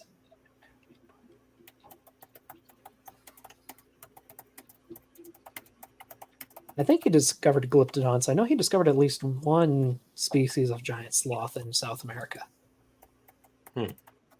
Did you see my message about? Remember that a couple weeks back we were trying to remember which proboscidean lived in South America. It was Myomastodon. I I posted it don't in the remember side off the chat, top but of my head. yeah. Well, we're talking about. I don't remember. We were talking about the Columbian interchange and what the biggest animal that went south was. Oh, And it was. and the mammoth went south? It wasn't a mammoth. It was a Myomastodon. It was not a. I think How it do was you a spell the first part? Gomphotherium. Is it M-I- M-E? Oh, go ahead. Okay. Ostodon. Oh, okay. No, that's not right. That's not right. Hold on. I'm seeing Zygolophodon. They were a Gomphotherium. So. Oh, okay. Yeah. Oh, yeah, okay. Seeing Gomphotheres in South America. Gomphotheres are weird. Mm-hmm. Yeah. Like a lot of proboscideans were weird. Oh, that's actually a cool picture. They were like this. Look how short their legs were compared to the ones we're used to, though, isn't that? Yeah. Isn't there like aren't they supposed to have possibly been semi-aquatic? I'm not sure. I hadn't heard that, but that sounds interesting. Yeah. Well, Like a mighty. Go ahead. Considering that they're related to the modern day Indian and African elephants, they probably were aquatic, given what we know about their relatives alive today. Like the Sirenians and stuff. Yeah. Looks like here's a map of their discovery sites in South America. Holy crap! They were widespread. Yeah, but I can't believe that we were. I don't know if any of you all were here when we were having this conversation a couple weeks ago, but we were talking about what was it? Tapirs being the biggest animals in South America, and how they're not very big. Yeah, but also, but notice that map. Look at how they're kind of hugging the coastline. You got even a few in the Amazon. I'm not sure it was in Amazon back when they were stomping around, but you might find most of them in kind of coastal areas where they're probably ancient rivers flowing. It's that area has been tropical since tropical through the whole Cenozoic. Sorry, I didn't mean to cut you off. Oh, you're fine. Have a good night, Caden. Sleep well, all right? Night. Just an FYI, if you guys want to check out my YouTube channel, please go ahead. I don't have much on it, but please go do that. Sure. Let me go ahead and put a link to it in the chat. Caden Slinker, KPG Survivor. latest episode. Transitional fossils exist. Oh wait, no, that's second latest. It was the first that popped up. Yeah. I don't know where I got Myomastodon at. It's Nodiomastodon. I'm so stoned. But anyways, you're fine. Night, everyone. Bye, man. Night, Caden. Nice to meet you. Nice to meet you too. And so this is Platybelodon. I've heard a lot of arguments for this one in particular being semi-aquatic and like using its mouth to scoop up plants and marshes because it's just a shovel. A shovel face. I think it's adorable, but you get pushback on that. I don't necessarily think that that we need to depict it with the bare skin, though. I don't know. I don't know. I think that having fur is an ancestral condition in proboscideans, right? Oh, geez, look at this. Oh. Ah! Oh, that poor beastie. No, swim. I don't know. I don't know how many skin impressions we have of could run aground so easily. Yeah. I don't know how many skin impressions we have of ancient proboscideans, though. Yeah. Look at that face. Look at the skull right there. That skull is freaking amazing. There's nothing else like that in the animal kingdom. Well, to be fair, there's nothing else like any of its cousins or brother and sister clades in the animal kingdom. Yeah, proboscidean skulls are super weird. Yeah. But let me pull up an elephant skull. They are wacky. Yep, Is right the- there. does Paleoloxodon have the biggest skull capacity It's like tortured humans. I know of it's any the land biggest mammal? animal. Well, and it's actually really interesting because, like, it's obviously it's speculation, but it might be very likely that ancient people finding finding elephant skull fossils might have been what inspired Cyclops. the Cyclops. Yeah, because when you Yeah. look at it, Yeah. it looks remarkably human. It really does at a first glance. Yeah, so there was those dwarf elephants. Well, all over the Mediterranean, there were dwarf elephants, right? So anytime that these sailors come onto these islands and they find the skulls of these dwarf elephants in little caves and nooks and crannies, yeah, I could see how that could happen, right? Ooh. So, Oh, Bree, I have something here I'm real curious if you've heard of before. Have you heard of these mammoths in Nebraska? They were found with their tusks tangled together. Oh, no! Oh my gosh, that's such a wicked fossil. I love fossils like that. You Oh. know, Yeah, here's the skulls. holy shit, that's so cool. Uh-huh. But we don't Oh. find mastodons like that. Yeah, well, something to be Any said for guesses as to curvature. why? Well, it's almost like they could like mammoths could wrestle, right? They could wrestle with their tusk. Oh, Yeah. But Oh, there is huge. apparently there are several mastodons that have been found with just a huge borehole straight to the brain case. that's how they fought, huh? Apparently they just stabbed the crap out of each other.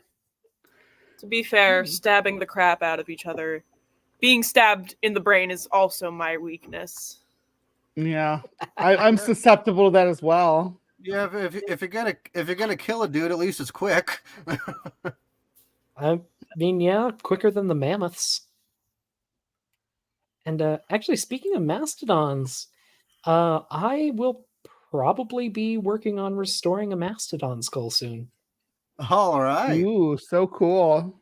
Yeah, we have one in On the geology department at my university. We have this room called the bone room, and there's just this huge mastodon skull sitting on a cart in the middle of the room,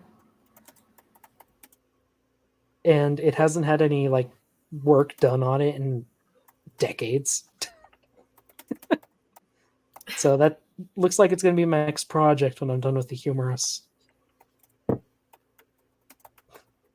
you do that as do that as a career, buddy? Hopefully soon. Okay. I'm volunteering right now. They don't have the budget to pay me, but that might change if I do a good enough job. Okay. That's just how this career goes. All right, I'll be praying for you, buddy. Let's continue. Are we going to Thanks. continue the video?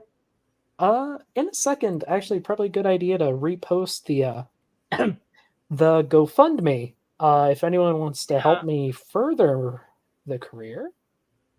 Oh, come on, where is it? That was good once timing. again, yeah. Once again, to anyone who hasn't heard, I am starting a GoFundMe to head out to Wyoming and try to find the rest of the sauropods I'm working on, or at the very least, find some cool fossil or mineral specimens I can donate to my university for the teaching collection. If I don't reach the goal, whatever I make is going to be donated. I am not making any money from this. So, if you want to help the university and future generations of paleontologists, feel free.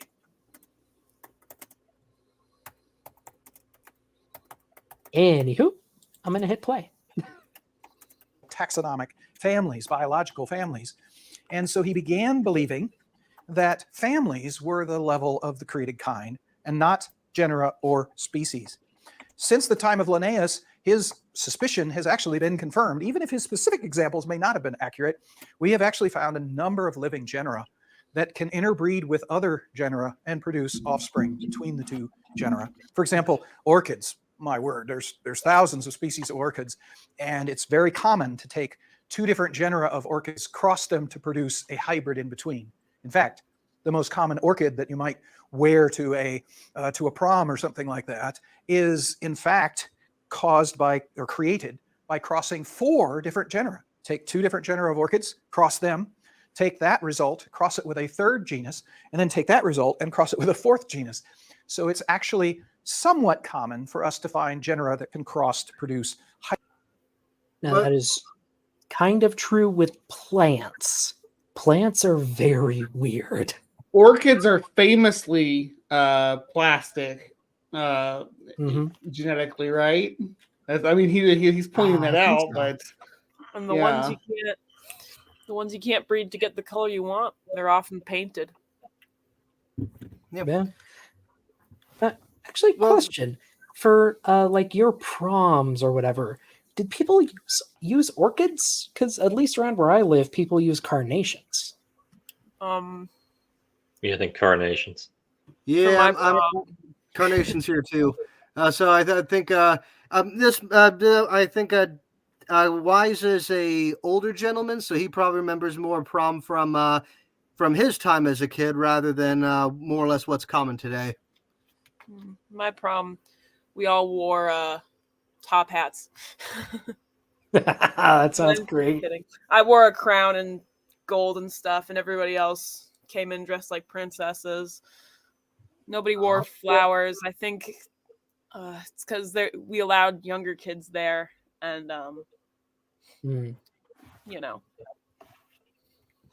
Yeah, my prom was held in a barn.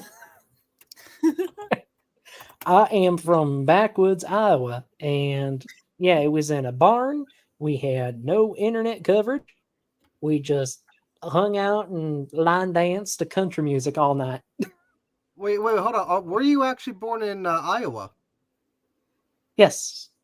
Oh, so was I. Okay, Oh, neat. interesting. Yeah, I kind of held on to that I even had like a Midwestern accent. I held on to that until I was about, I will say 18 or 19. That's when I actually started having a full-time job, and slowly and surely that sort of disappeared from my vernacular. Yeah, I gotta suppress it. Otherwise, I just slip back into kind of a drawl like this all the time. Sometimes the Boston creeps out of me and seizes control, but I have that thing locked in a cage. Yeah, try to suppress the southern accent. I'm from Missouri, so I You know, at least some people think like southern accents are like sexy. I've not seen a single person attracted to the Boston accent.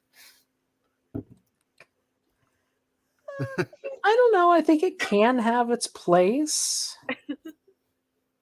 Like, okay, depends on what you're talking about. I think I can find someone talking about like technical stuff or sciencey stuff in a Boston accent attractive. But that might just fall for any accent that talks about science and stuff. I'm not sure. Yeah. Science is always attractive. The science in a southern accent's a little iffy. Like, hey, y'all, we're going to talk about baraminology today. All right, everybody. Now we're going to do a test and we're going to count all your chromosomes. Jimmy, I know you have 5.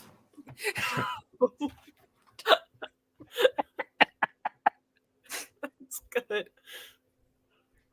Another Jimmy, go sit baraminology. over there with your sister. No, the other one. Nah, shit. Now we got 4. Hybrids. Now, we don't know of any hybrid zones between genera, like we have hybrid zones between species. But we do have in the fossil record examples of stratomorphic intermediates, one genera to another genus. wait a minute. to another Wait, there is genus, a hybrid zone between leopards and pumas, which are in different subfamilies, and they can produce a hybrid called a puma pard. It exhibits dwarfism and it's sterile, but it's a fucking hybrid. So And what is he jaguars talking do that about? too. We're back. I've never heard of a jaguar and or jaguar and a puma hybrid, but they definitely can hybridize with leopards, Uh, We're back to which are hybridizing between time, not just space. right. so according to Google, apparently it has been recorded, but there are no pictures. There's pictures of It the was puma back in Sep- parts. Yeah.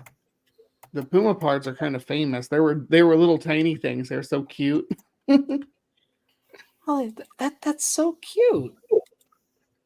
Oh, They look like I didn't mean to be a hybrid, but I'm so cute. What? Why is it so adorable? I know it wants to. They murder you. had dwarfism, so they have neonate traits, big eyes, and Neoteny. Its legs are so stumpy. Yeah. I want to cuddle it. I feel like I could do that thing where I pick the cat up by its front legs and start dancing with it. And turn it into a slinky. Yeah. This is genuinely the best thing I've seen today. I'd probably rip your face off if he did it with that. Well, though. yeah. Oh, probably. I don't know. I've seen people like cuddle and roughhouse with big cats. raise them from birth, After it you might be have okay. a trust with them, sure enough. But if you try to do that with them just out of the blue, no, you're gonna die. Oh, to be fair, that goes for most wild animals. Yeah. Yeah. I've had my fair share of learning experiences. Yeah, well, what was it? I remember going to Yellowstone a couple years ago and seeing people trying to take selfies with bison. Oh no, I'm no. getting way too I close. saw one lady get flipped over her car. Yeah. You really have that coming, though. If you do not get close to wild animals, it's just like, is that common sense to? Well, I mean, yeah, but I struggle to want to touch them and pet them and play with them and stuff. I Yeah, struggle but- with that, but I don't. Well, yeah, well, It should be here's common sense. Well, here's the thing, honestly. Most animal species the world over has an instinctual fear of humans. And the way that we instinctually fear spiders and snakes at birth, they have that same reaction towards us because they know we are the apex predator. And so the whole issue with bison is that if you're that close to a bison that you're trying to take a selfie with it, you've been chasing that thing a while. Okay. Yeah. Or you And snuck up on it, which is worse. yeah, and the thing about it is when there's even for us when there's another animal that we would consider a predator, obviously a lesser predator, like let's just say a grizzly bear, that's keeps coming up on this. There comes a point at which we're going to try to attack it to get it away, right? And so the bison feel the same way, and so you're putting it into a corner where violence is literally the only option now. Yeah. It's like, how stupid And, could you be? Now, when it comes, when it comes to herbivores too, like they can be the most dangerous thing in their ecosystem. You need to be in peak physical condition to hunt things down and kill them and process them before something else takes the kill. I You think do that's not that's, need to be in that's peak physical condition to eat berries off a bush. I think that's true of if any place, the bigger the more common the biomass is supports a herbivorous diet, the more chances that the biggest baddest animal in the environment is going to be a herbivore, right? Like if you look at tropical locations, you get proboscideans like we talked about. So I mean I'd say proboscideans and hippos probably the most dangerous animals in their biomes. Cape buffalo too. Cape buffalo are vicious. Oh yeah, and of course bison. Yeah, rhinos, guar in India. Well, Kangaroos aren't very, no, not kangaroos, cassowaries. Yeah, cassowaries are pretty aggressive. Yeah, you don't want to get entangled with a cassowary. Kangaroos are aggressive too, though. Yeah. Listen, cassowaries are basically dinosaurs, like the dinosaurs we typically think of that just survived the KT extinction. That's all they are, really. They're basically they're just raptors. Okay. Well, and I don't know why anybody would want to kind of have those in their vivarium, but some do. Well, I know a lady who sells cassowary chicks for $5,000. Ugh. She's in Florida, of course. I'm not surprised, but no. Can you cassowaries? Can you use them like they use llamas to protect your cattle and your sheep? I think they would probably just try to kill the cattle. Thing. I Probably. think there's actually I a see- story of them attacking cattle. I think there is. I see people with, but those are different birds. But people Let's with see, emus where's and the- stuff, and that they keep with their sheep and goats. Emu can be mean- pretty. Emu, the emu, they actually won I think that's the only bird that's ever won a war against the country, right? Yeah. Yeah, as far as I know. But Scene from obligatory Jurassic sharing Park. of this video. Oh, Must Like, go- it's just mu- going. Must go faster. Must go faster. wow. That thing is tearing. Yeah. And I'm not sure if this is the same video, but I've seen this video playing with the Jurassic Does World it chase it music. that whole time? Holy shit! It looped, but Oh. it's like a good 20 seconds of it just running full force, and I have no doubt it went longer. So I've seen giraffes do that too. That's crazy. They'll come full tilt at you. That's kind of terrifying. Could you imagine it being like a Quetzalcoatlus or something like that coming at you like those like a giraffe charging? Oh! Ugh, especially when they could run like giraffes. Yeah, and big enough to fit you in their mouth. Mm. Ooh, actually might have found a video of it on YouTube. Not sure. But they're Of the giraffe chase. terrifying. No, of like a running Quetzalcoatlus. Oh. There's always the scene from Prehistoric Planet. Aha, Segopteryx. Here we go. So I can't have the sound on, but this is from a recent documentary called Prehistoric Planet. And this is absolutely terrifying.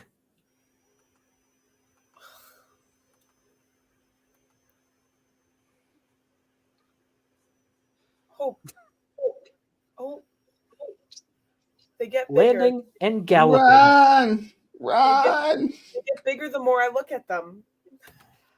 These things are like 18 feet tall. Oh my god. They are terrifying. You can stand next to one at the Field Museum. Oh, seeing them next to trees is infinitely worse. Oh, you want to see worse? No. Yes. Yes, Did you but get no. I'm getting the Quetz picture.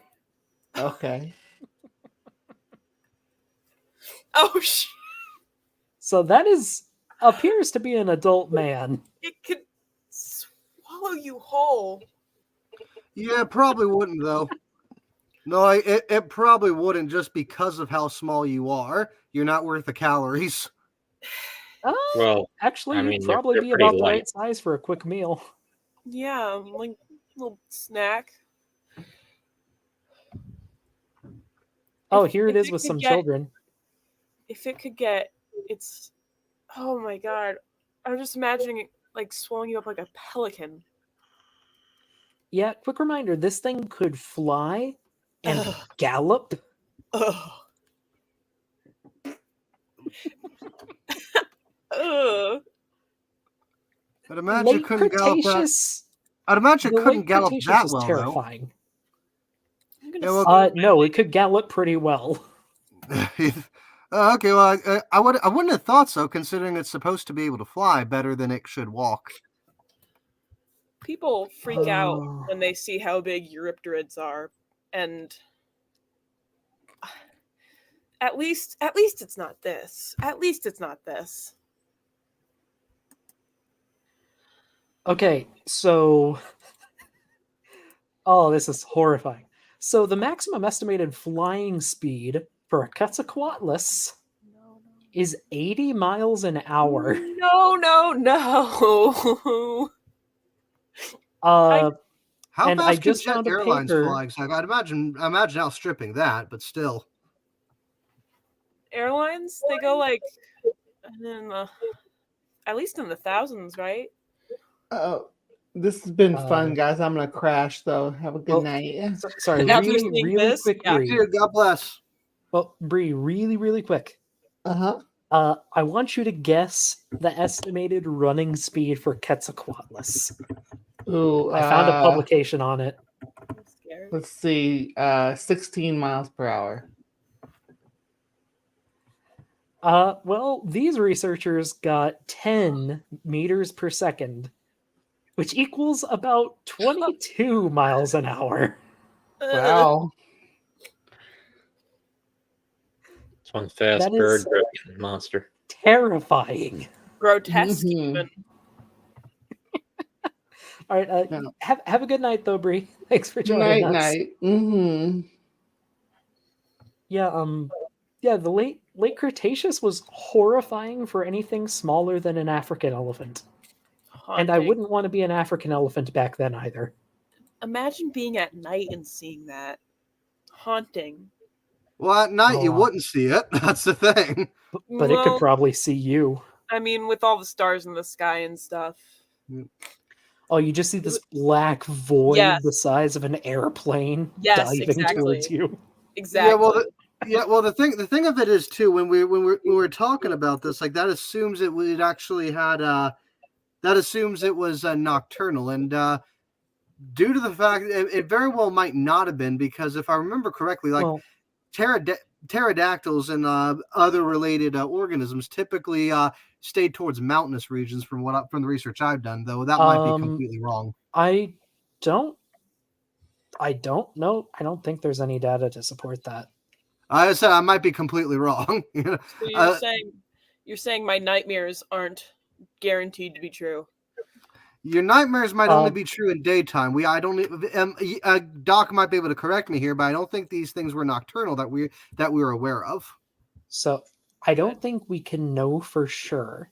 That said, pterosaurs had absurdly good eyesight. They had pretty well developed hearing. And like I said, they could fly pretty fast. So on a moonlit night, it could probably see you very easily. And Is that one of those stratomorphic whatever things?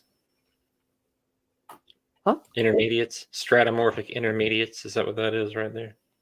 oh no, this is just Quetzalcoatlus next to a giraffe, and it's kind Oh, of selling it short. I No, thought the person was the Giraffes stratomorphic. evolved into bigger giraffes, which then evolved into Quetzalcoatlus, which then evolved into another giraffe. No, it Oh, I see, evolved I into a see. lady first. That's the truth. Oh yeah, it did evolve into a lady first. Yeah. Oh, here's it next to a T-Rex.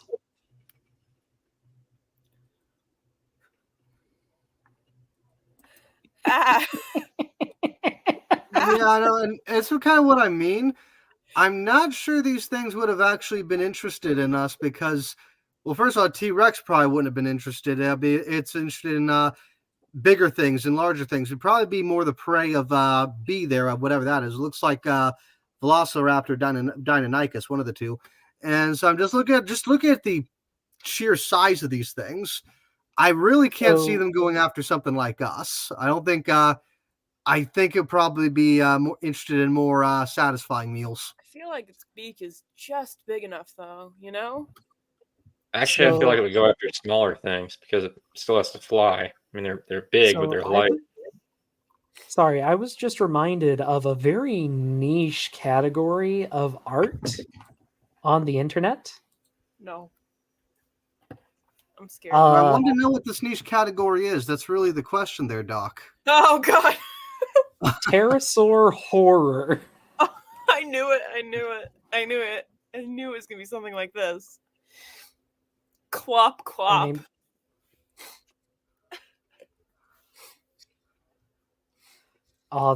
there's one I gotta get a full, like, there's a lot of really good art because they are absurdly terrifying. Hey guys, I gotta go to bed. I'll talk to you later. Nerd. Fair enough. Have a good night, man. Yeah, have a good one, Jackson. All right, bye guys. Night. Bye-bye. Oh well, I can hunt for art while we're being tortured, I guess. Let's try it.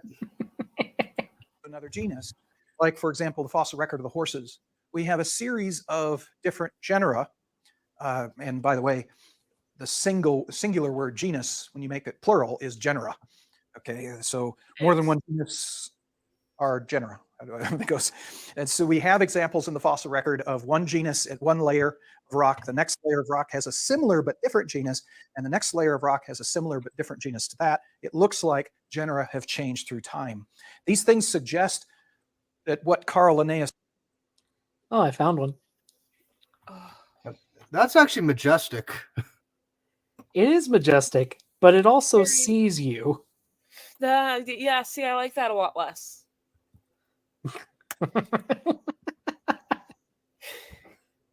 It'd be so nice. Yeah, what's if wrong it's with like, it?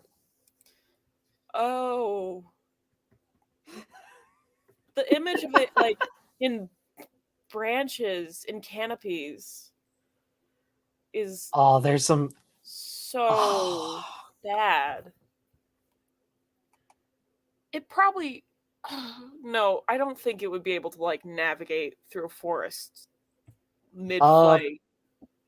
Not mid-flight, but it No. can. It could probably bob and weave pretty easily. Just imagine it crashing into a tree, and it becomes a bit less terrifying.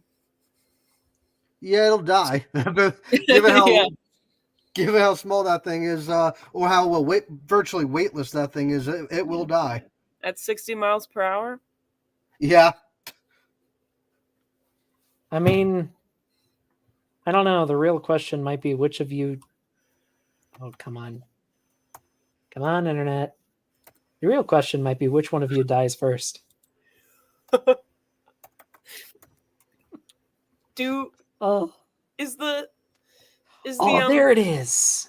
is the strat here to lie very flat on your back? Or The God. strategy here is to not travel back in time. Yeah, that might be it. Like, you probably can't outrun. You can't outrun this thing. You're Can't probably not outrun going to it. outmaneuver it. I'm not gonna outfly it, that's for sure. Oh, It looks Yeah, but if any of us travel back in time, we'd probably cause a new extinction event because while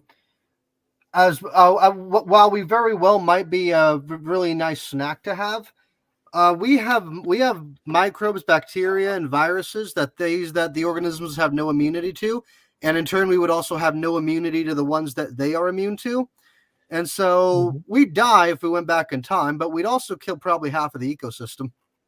yeah. I mean, Jester, fair. Jester Lord of Fools makes a good point. Yep. We are Oh, they only entirely hunted during the nocturnal. day. Good thing humans are all entirely nocturnal.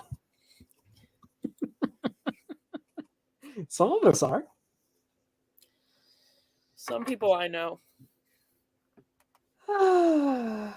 Linnaeus suspected all along. Sorry, I'm just making a note to myself to show a certain animation when we finally finish this. Just getting that in another tab. Okay. All along that the created kind was even bigger group than the genus. Carl Linnaeus, basically, by the time he died, he believed that the family, the biological family, which is a grouping of genera, was actually the created kind, and that families don't change, and that families could interbreed with other families. Since that time, this seems to be confirmed by our observation. We know of no examples of organisms from two different biological families being able to Your stratomorphic intermediates still don't make any sense. Just say transitionals. And then acknowledge we have them? Yeah. Because, like, we have Tiktaalik, we have basal tapirs and other, odd-toed ungulates, we have transitional whales. Like, would you consider a hoofed animal and a whale to be different kinds? I'm sure they would. And I'm sure they would have a very roundabout explanation for why they believe that. I'm sure it's very coherent. Yeah. Produce hybrids. We have no examples of hybrid zones between taxonomic families. And we have no good evidences of stratomorphic intermediates in the fossil record between families. So it suggests that in the present, we might conclude that the evidence seems to indicate that roughly at the level of family is the created kind of the Bible. However, in some cases, it may not be the level of the family. It might be the level of the genus. In other cases, it might be a level higher than the family. It probably, roughly, we think, and we're still working this out, we got a lot of work to do to figure out, to identify the created kinds. We Alright, do have a but, lot of work to do. I have quite a bit to do. But Yeah. all I really have to say to that is, let's just stay with the elephants. Like, okay, where do you split the elephants? Because either you have way too many to fit on the ark, or you don't have enough time for them to fully diversify. Unless love you how want to he- say each individual was putting out 4 or 5 species over the course of their life. Yeah. I love how he said, or on his slide, there was something to the degree of like, we find no inter-family hybrids, except for when there might be, except for when there could be. Like, it's completely Except for arbitrary. these. Yeah. It is whatever works at the moment, and it doesn't matter if it doesn't work in 5 minutes. People who are not creationists have been doing this for hundreds of years. Creationists have only been doing this for a few decades. So we're by no means anywhere close to finishing this, but it looks like most of the created kinds are about the level of the species, families, but some genera may be created kinds and some higher taxonomic group like superfamilies might be created kinds. So Okay, which ones are superfamilies? Because that's a lot of animals, regardless. Well, it's kind of, how would I put this? The issue about that is that he doesn't know what families are or superfamilies are. He really doesn't have a definition. His definition for family, if it looks same, it's the same. In the same way, like when he actually when he tries to render the Hebrew that we know as today as kinds, he doesn't really have a definition for that either, because, well, again, when the Bible was being written, or specifically the Torah being put together, it was understood that kind just basically meant whatever could reproduce. That was it. Okay, and that is literally it. And so he's a sense. But when we go look at this from a scientific point of view, it gets much more complicated than that. And the Bible didn't feel like being more complicated than that. And so he's trying to impose a complexity on a worldview that it had no intention of being so complex in the first place. And you look rather foolish when you try to do this. Mm-hmm.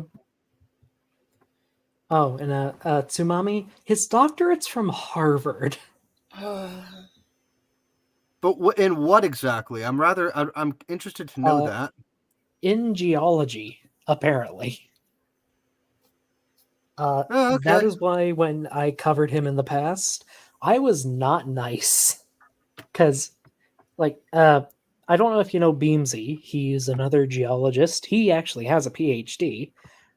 There were so many times where he was just blatantly lying about geologic processes through the whole thing. And he's trying to do a similar thing about biology in here. Yep. See, Well, the thing is, oh, go ahead. Go ahead. Sorry for interrupting. Go ahead. no, it's all right. The thing is, it's the same with the heat problem. He's assuming that there is different biology, different geology out there that that no one has discovered yet. That when it's discovered, it will reveal all. Yeah, Mhm. and here's the problem with that, because with all due respect to Dr. Wise, and I have a little bit of charity and sympathy for him, because again, I kind of grew up with the worldview he's enshrined, and it forces you essentially to think like a cultist. I said one half of your brains has to be off when you're adhering to your religion, and the other half you turn that half of your brain off when you look at things outside of it.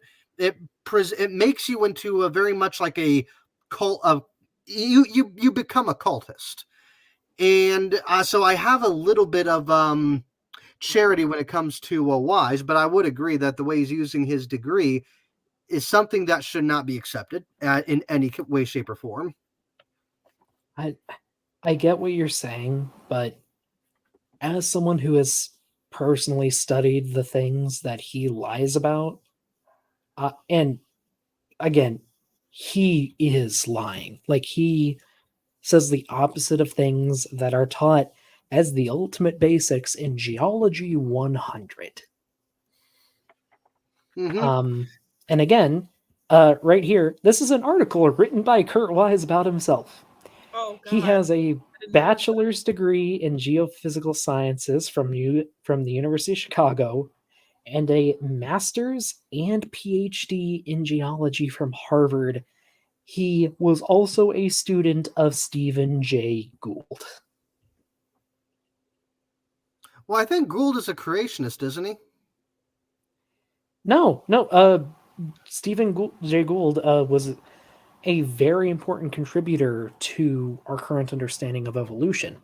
He just gets Ah, cited by creationists because they love to misrepresent what he said. I see. Okay. Yeah. Gould and someone else, I can't remember their name right now, but they put forth a new theory of evolution called punctuated equilibrium, or like an addendum to it, which basically said organisms will adjust to changes in the environment and then remain static as long as the environment remains static, because there are no real pressures for them to evolve. And that appears to be mostly borne out in the fossil record. Yep. Well, Uh, and well, yeah, thing about is there's going to be some changes just due to the nature of DNA and its ability to mutate, but it's going to mutate yes. significantly less because of those lack of pressures. So I mean, there are no like significant morphological changes. Like he did a lot with horses. Horses evolved pretty quickly to be really good at running, and once they got really good at running, they didn't evolve much after that point other than diversifying. Another good example is the pronghorn. You know what a pronghorn is? Yes. Yeah. The American pronghorn appears to have evolved to outrun what was the American cheetah back in the Ice Age. So it's faster than anything on the North American continents can hope to. Nothing can catch them. But now that their main predator is gone, they still have no need to change because their speed keeps them safe from everything. So they are going to be static for a while unless something evolves to be as fast as them or hunt them in some other way.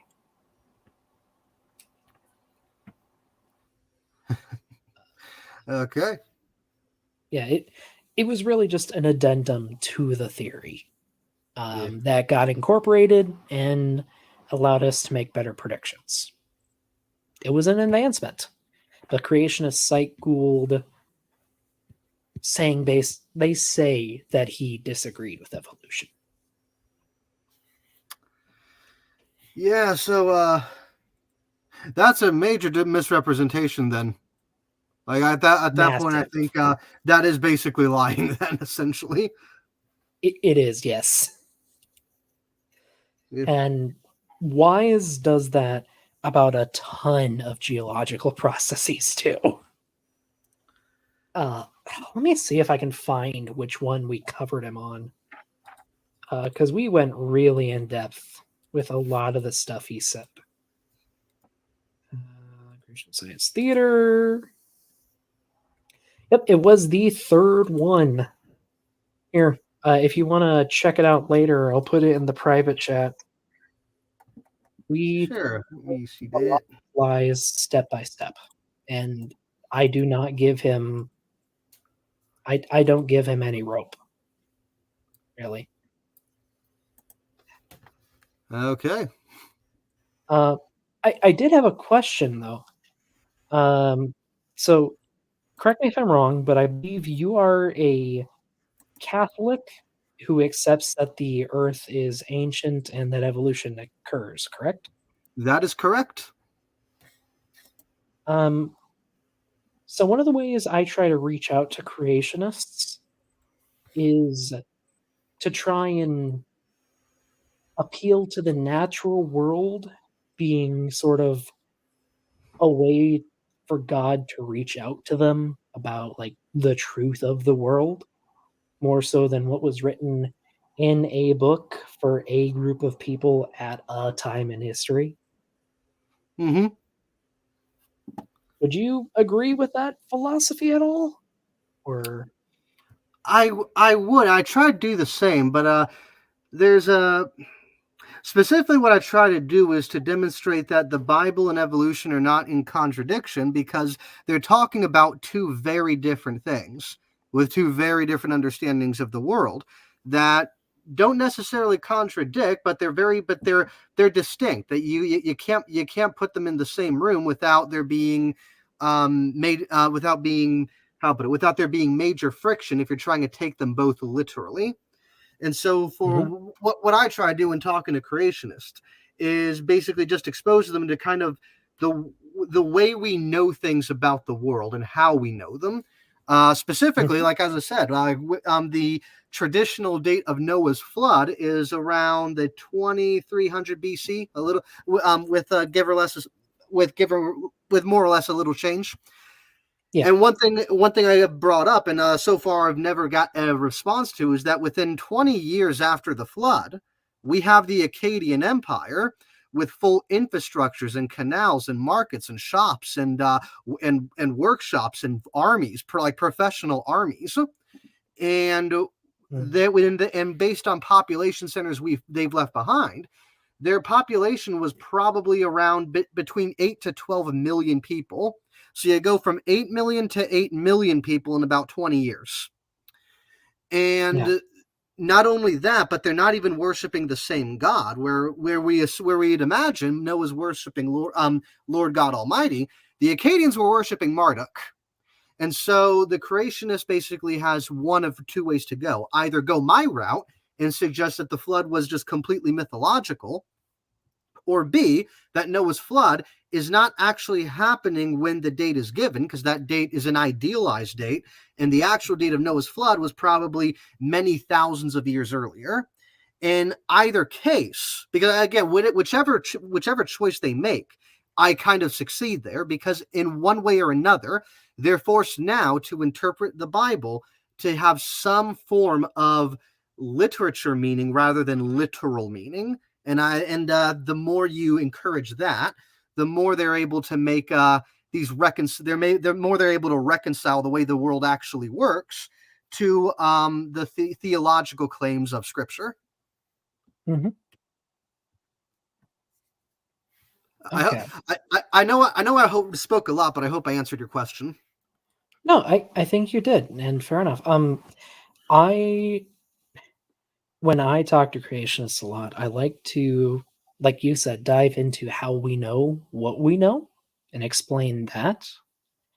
Because in my experience, a lot of creationists just haven't heard why science says things.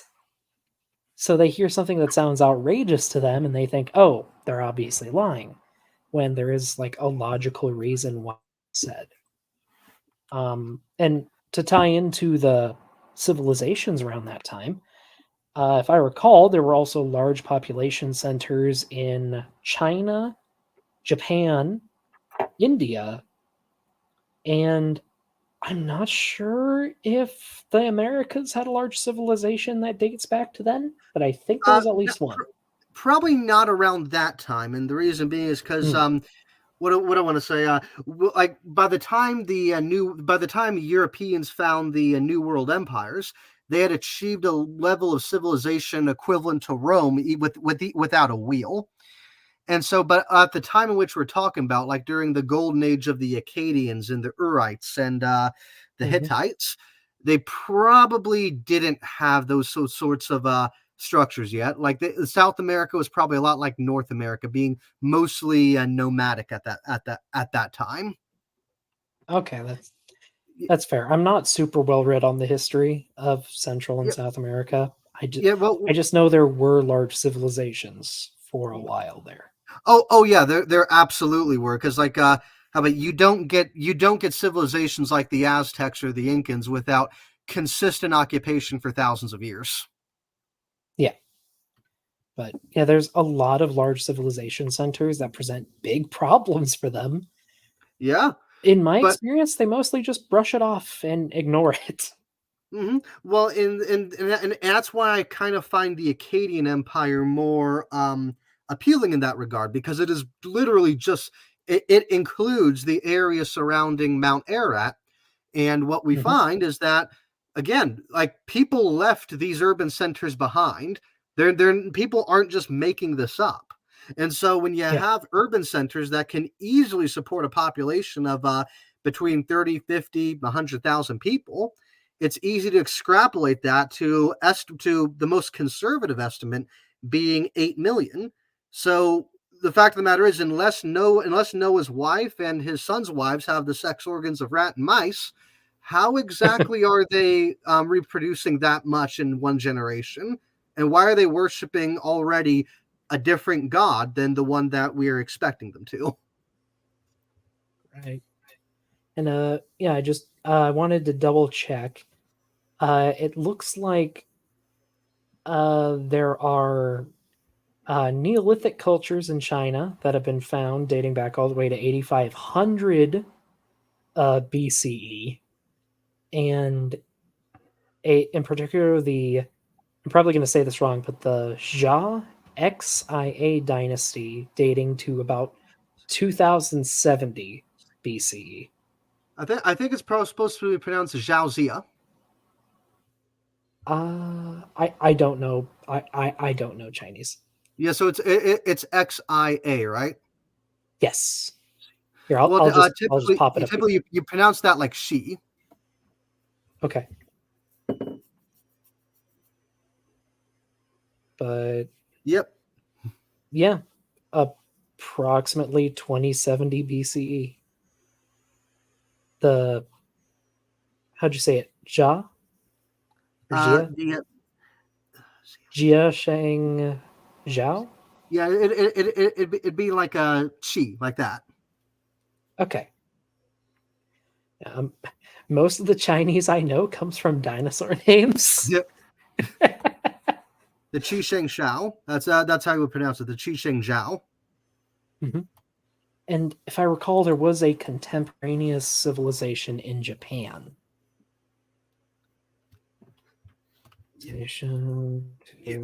Now, I don't know too much about that. I don't know too much about that. But what I find really interesting, actually, is the Ainu people in Hokkaido. Mm-hmm. Because the Ainu people are, what might I say? They are absurdly ancient people. They were they are basically the Native American equivalent in Japan. And what's interesting is that the modern Japanese people have ancestry of both primarily they primarily have Chinese ancestry, but there's also lineages of Ainu in them too, which means China at some point colonized most of Japan, and because they'd already invented farming at this point, just overwhelmed the Ainu in terms of population, and of course even procreated with them and produced the modern Japanese people. Okay.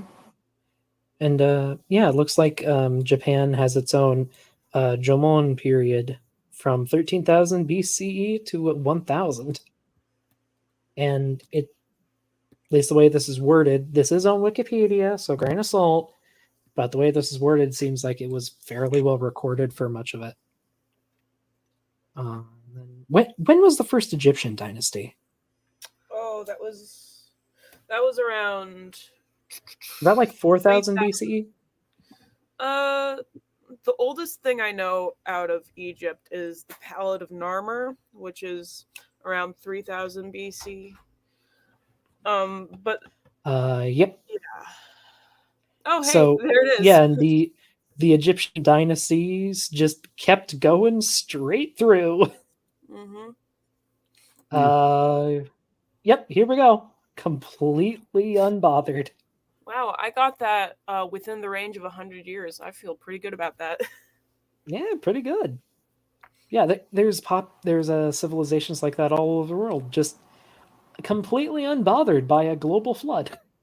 Exactly. And so so there's basically two consensus opinions on scholarship.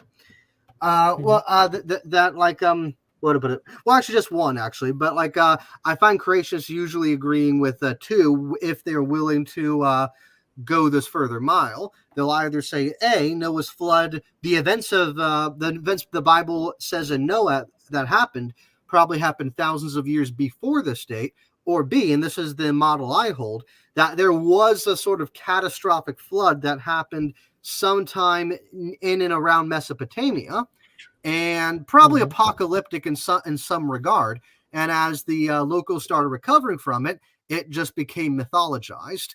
And then when the biblical authors came around, they just had that cultural inheritance and wrote about one of their own patriarchs as the main character.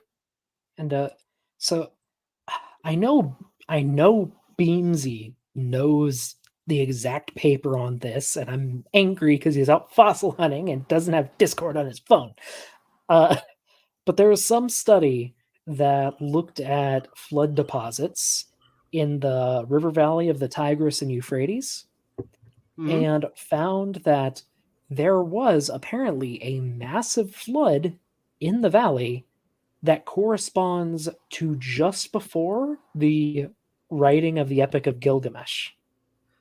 And that massive flood may have been the basis for that legend and the biblical account of the flood. Exactly, and it goes, and there's even something around that same time called the Black Sea inundation, where kind of I could be wrong on this. I haven't looked too much into it, but supposedly there was like a geological movements, probably from the melting of glaciers in and around the Black Sea, that caused a flood inundation. Evidence for this is that when we go into the Black Sea and explore it, we still find villages at the bottom of the sea made of mud brick. And so whether or not that inundation has anything to do with the massive flood we find in the Mesopotamia, I couldn't tell you, but the two may be related. Yeah, I might have found a bit of an excerpt. Yeah, a bit of an excerpt talking about what I was talking about before. Published in what is this? Reports CSUN? I don't know. I don't know what journal that is. CSUN? Or if that's California State University at Northridge. Gotcha. So this is talking about flood deposits in the Tigris Euphrates floodplain. Yeah, they talk about a 3.4 meter thick layer of flood deposits. Oh, Yeah, that That is sounds. massive. Yeah, Just- that's relatively apocalyptic. yeah. I mean, Yeah, geologically not- speaking, that is absurd. yeah. I'm pretty sure That would the create a legend. deposits Exactly. alone. Right, and that's the one I kind of subscribe to because it assumes the it assumes the least, and the fact that it's happening in the same region that we get the Epic of Atrahasis, the Epic of Gilgamesh, and then later on the Epic of Moses. It seems this is the most likely explanation. Yeah.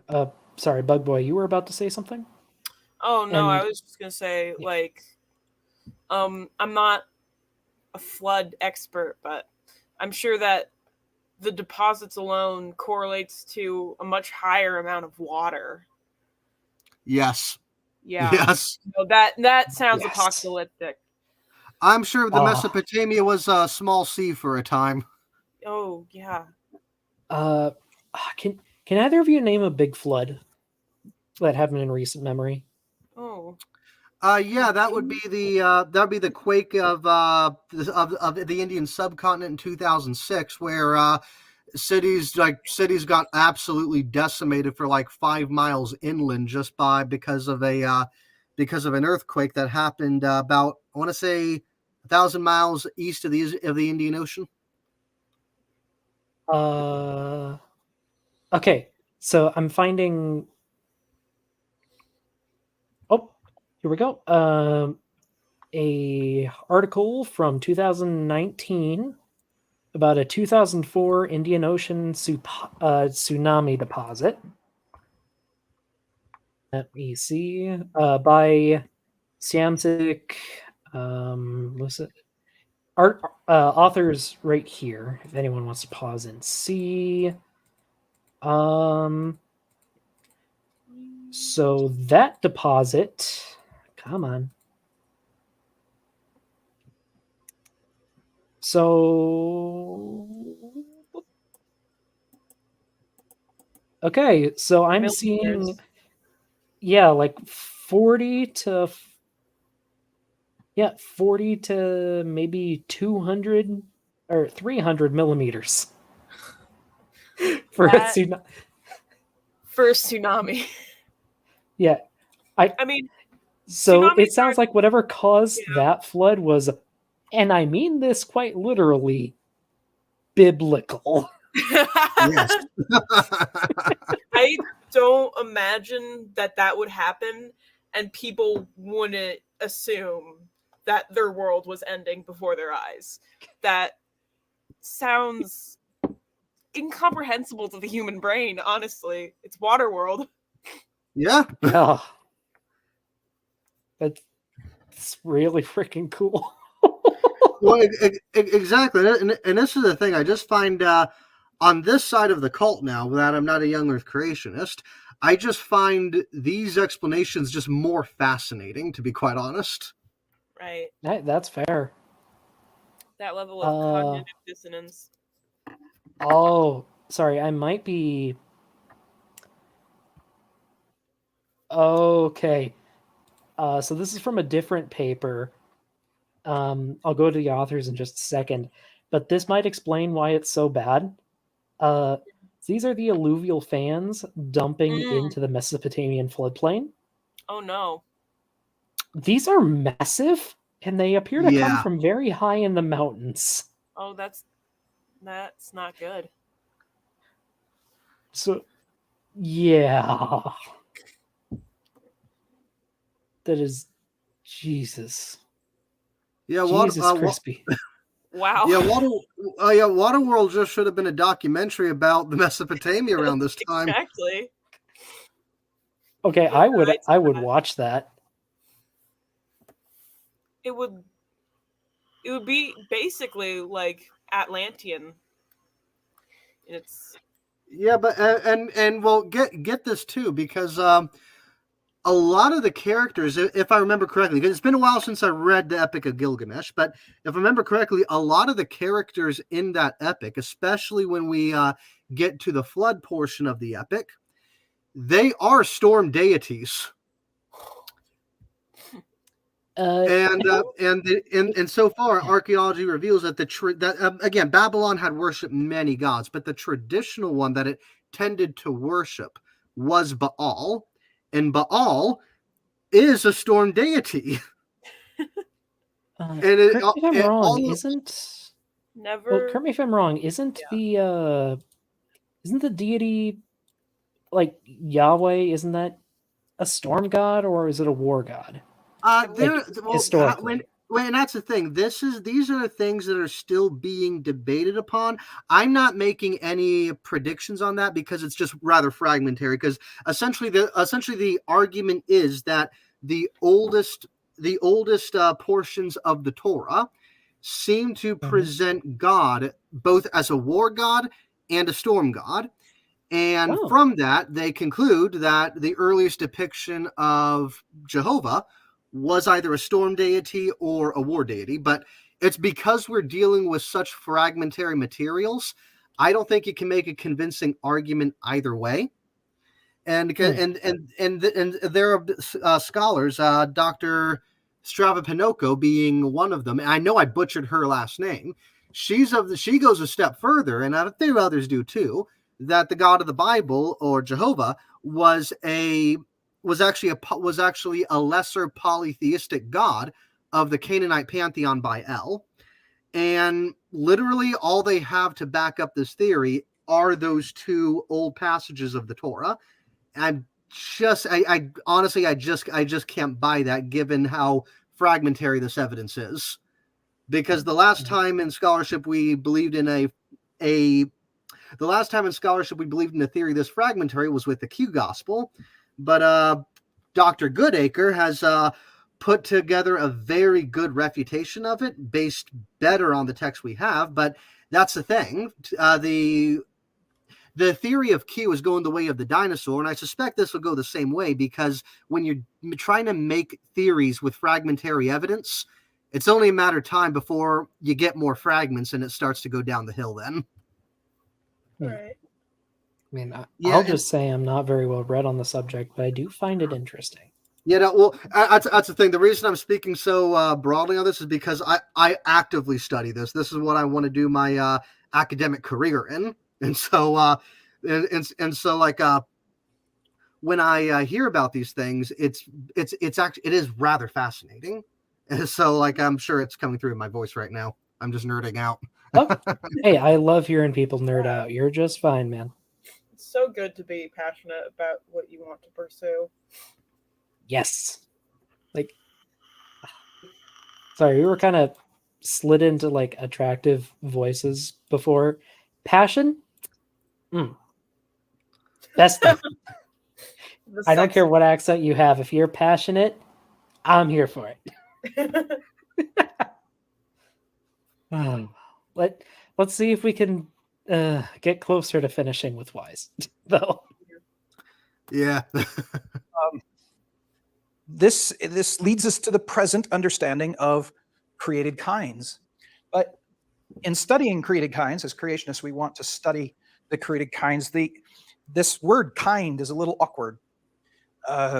First of all, the English word has all sorts of meanings, and people might get confused between using the term biblical kind and all the other meanings that kind has. In addition, different kinds might be at different taxonomic levels. They might be at genera, they might be at families, they might be at subfamilies.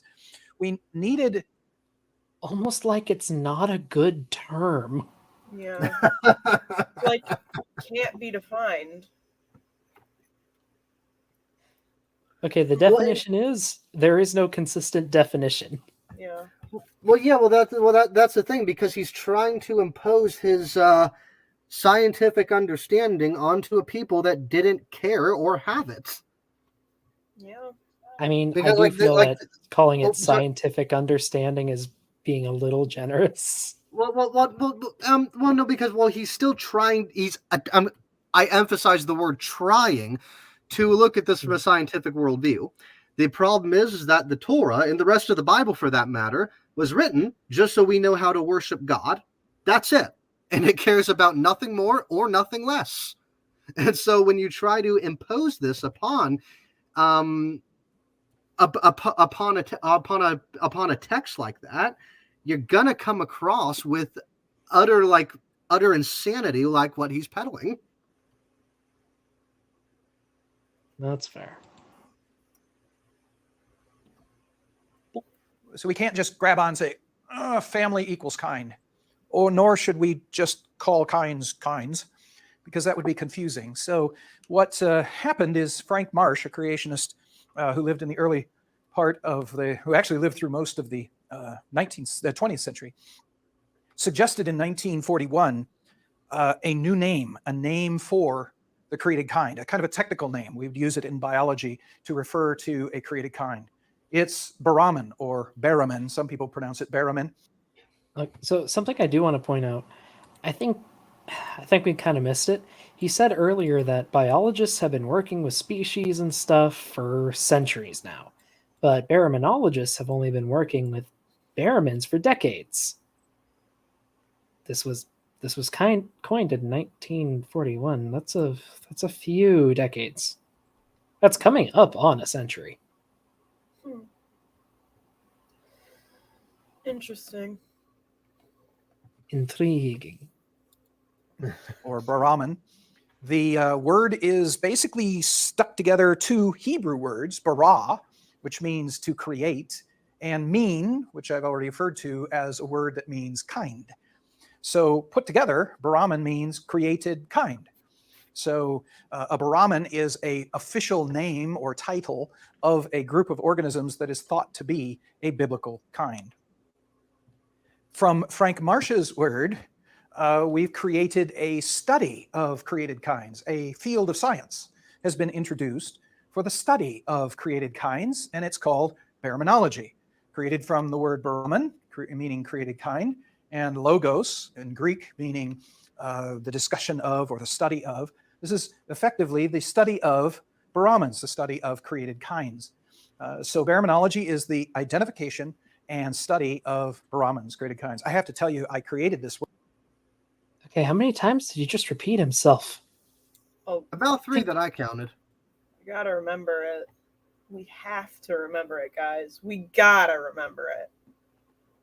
It's a helpful tool that we'll need later. Apparently. Yeah, so I also looked up the term baraminology. Again, first thing I comes up with is a creationist source on Wikipedia.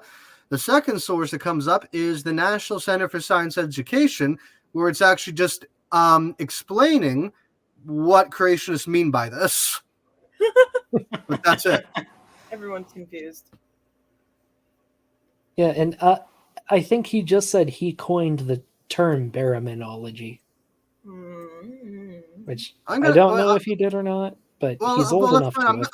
I'm going to ask Copilot that question, see what I get. Copilot? It's Yeah. like that thing on, is it Bing? Yep. Oh, is it a browser extension? Yeah, it is Bing. It's powered by GPT-4. And yeah, no, it was actually coined by Frank Lewis Marsh, and that doesn't sound like that doesn't sound like wise. Marsh and wise are sort of grammatically different. Well, wait, is that for baramin or baraminology? Because he cited Marsh for baramin. Well, it's baraminology, and it was cited by Marsh in 1941. But you really don't get baraminology without baramins first. So there you go. Yeah. This word, and I created the field, and I know I did a no-no here. You're not supposed to create a word by putting together words from two different languages. But you didn't create it. I put together a word. I mean, also, that's not a no-no. Like, no. I'm pretty sure it's done.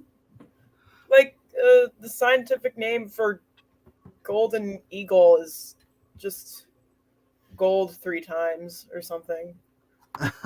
Well, how about gorilla? the three G's. But well, the thing about the thing. Oh, yeah. sorry, go ahead. No, it's like gold eagle eagle or something, and eagle is in Greek and in Latin. So it's not frowned upon. But also, almost all the fields of science we have are just combinations of other words, like baraminology, obviously study of created kinds, we get that. But then geology, just literally the study of geodes. That's it. Well, Okay, the study of Earth.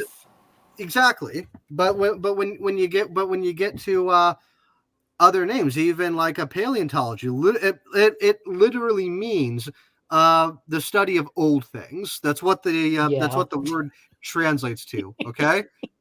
There's nothing wrong with this. So I'm not sure why he's saying it's a big no. Is it because he sounds too much like a scientist and doesn't like that? I don't know. Maybe just like, yeah, this is done. Yeah. Not the end of the world. In fact, in paleontology in particular, no, not even paleontology. In geology, there are common accepted terms. Okay, this is going to sound really weird. In structural geology, which is a particular field with how like rocks deform underground and on the surface, a lot of the terms are just like French or German words for food. Huh. I'm not kidding. Like there's this thing called boudinage, meaning sausages, which is how we refer to these in rock. You know what? Never mind. That looks a bit like a sausage. Yeah, and there's lots of terms like that. Like they're just brought in from another language and used as an official term. Because it's what happens. Yeah. And you get boudins, and sometimes the boudins are curled a little, and that can tell you what direction the rock was moving. Like, oh, I'm sorry. Are we sure that Wise got his PhD at Harvard, or is there just a degree mill that is also called Harvard? From what I've heard, he actually did get it at Harvard. Good for him. Good for him. Let's see there. I gotta see though. Still these are really pretty. Boudinage, yeah. There's also this thing called the Rouge Moutonnet in glaciology. I'm pretty sure it just means sheep back. I still don't know why. Well, probably because it kind of looked like a sheep's back. I don't know, but like there's also one of the most oldest archaeological sites in the world. I'm sure you both have heard at this point, Göbekli Tepe. Those are Turkish. Those are Turkish words, and it literally translates to Potbelly Hill because the hill from a particular angle looks like an old man laying on his back with a potbelly. That's literally how it got its name. Some people could refer to me as Göbekli Tepe. Or like I was just mentioning earlier, paleontology is becoming much more open to incorporating names from local languages in dinosaur names. Yeah, I was right here. Thinking... This is Kurukulla. It's named for a local, I think, Mongolian god. Yeah. Oh, nice. Man, he looks like a nasty SOB too. That looks awesome. It's a relative of Velociraptor. Oh, it's a Velociraptor. I didn't know that. Yeah, Velociraptorine, I think. Okay. I'm not. Is it an actual Velociraptor or just a related organism? It is a very close relative. Gotcha. Okay. Yeah. It's like chimps are close relatives of gorillas, kind of like that. I got you. Okay. There's also one I really like that sadly has been synonymized with another dinosaur. Ugrunaluk cupicensis. Cupicensis. This was named when the paleontologists who named this consulted with a local native tribe to come up with a name. And I really like that. That's really awesome. Yeah, no, that's actually that's respectful, because I think in a lot of the field of academics, especially since the ghost of the 19th century, we've usually just been going through these people's lands and doing with it what we would. And now I'm just glad that we're kind of making amends by bringing them in as part of the as part of the discovery. I think that's finally honorable. Science very- moves forward and generally gets better with time, and a lot of the last couple generations of scientists have been like, oh, people weren't very nice in the past. Let's try and fix that a bit. Like, ooh, our field has some history. Ugh.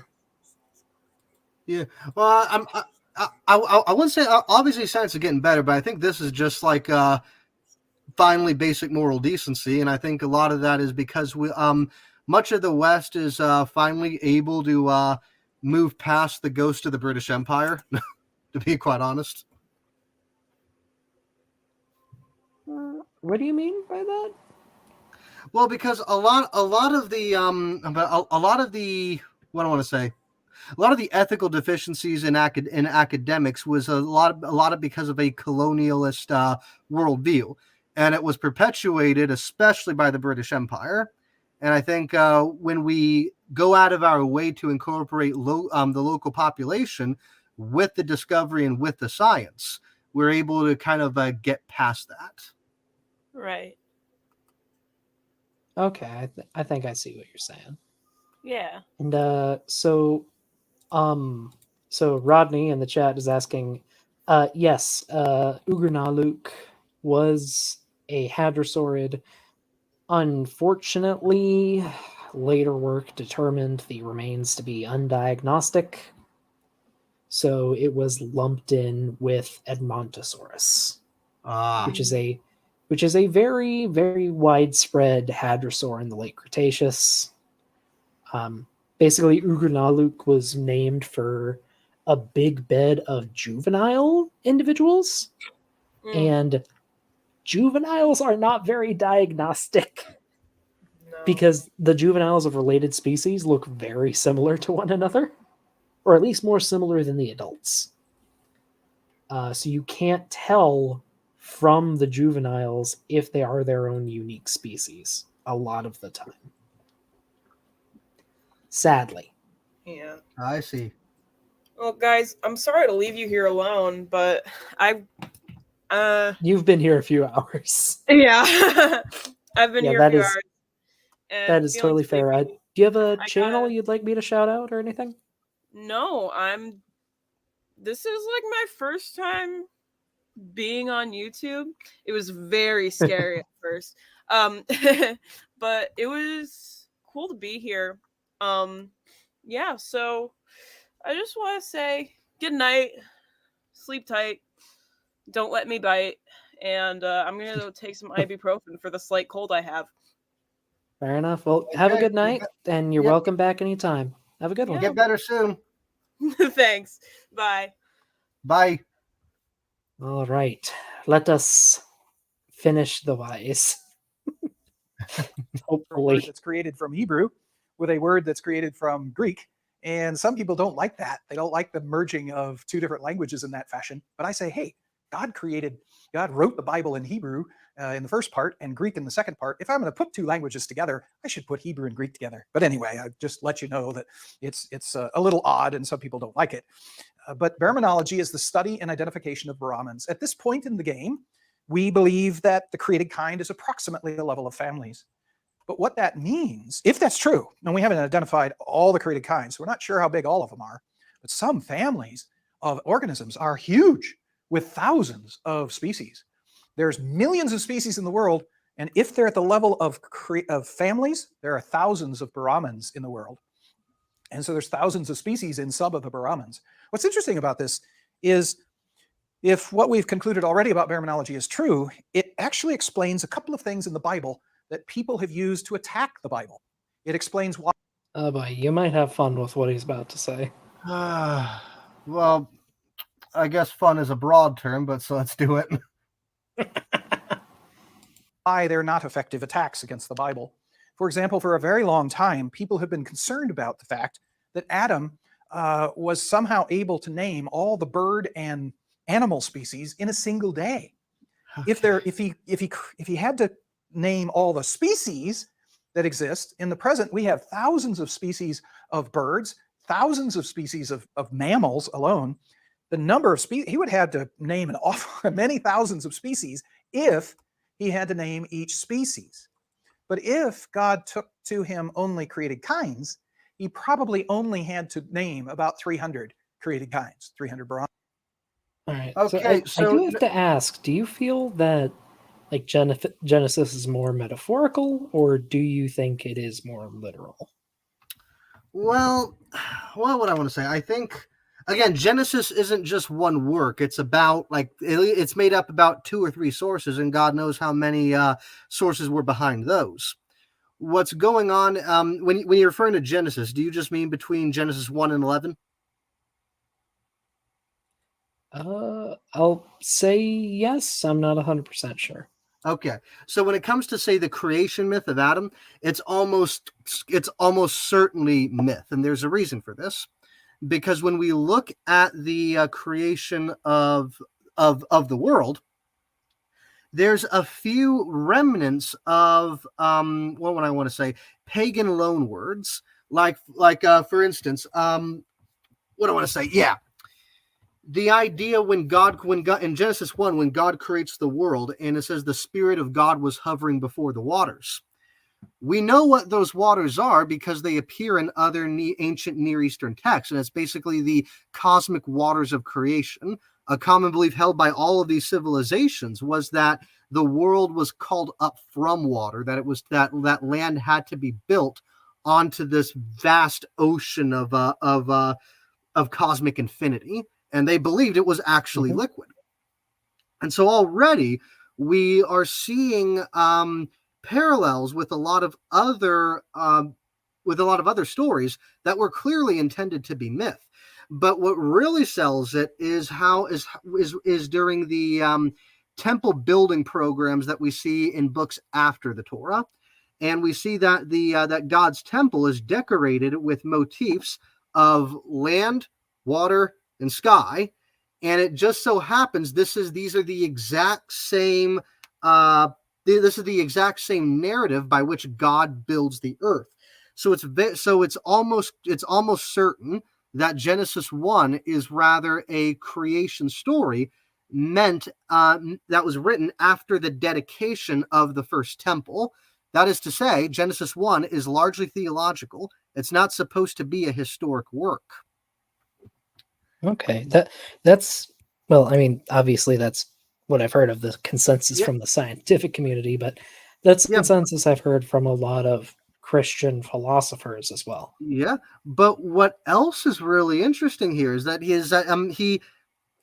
isn't Dr. Wise here isn't finishing his thought, because he says that it's very conceivable that Adam named all the animals. What's inconceivable is the names that Adam gave them, because then the word for owl is the word for cobra, right, in Hebrew means to twist, right? The word for lion is to rip and tear. The word for owl is literally to defile violently. Okay. These are not descriptions of how the animals ate their vegetables, and yet, in order for Dr. Wise to properly link his theology consistently with with the science, he's going to have to explain why Adam decided to give all these vegetarians rather unsavory names. Yeah, I mean, if there's not a good reason, that's kind of defamation, Adam.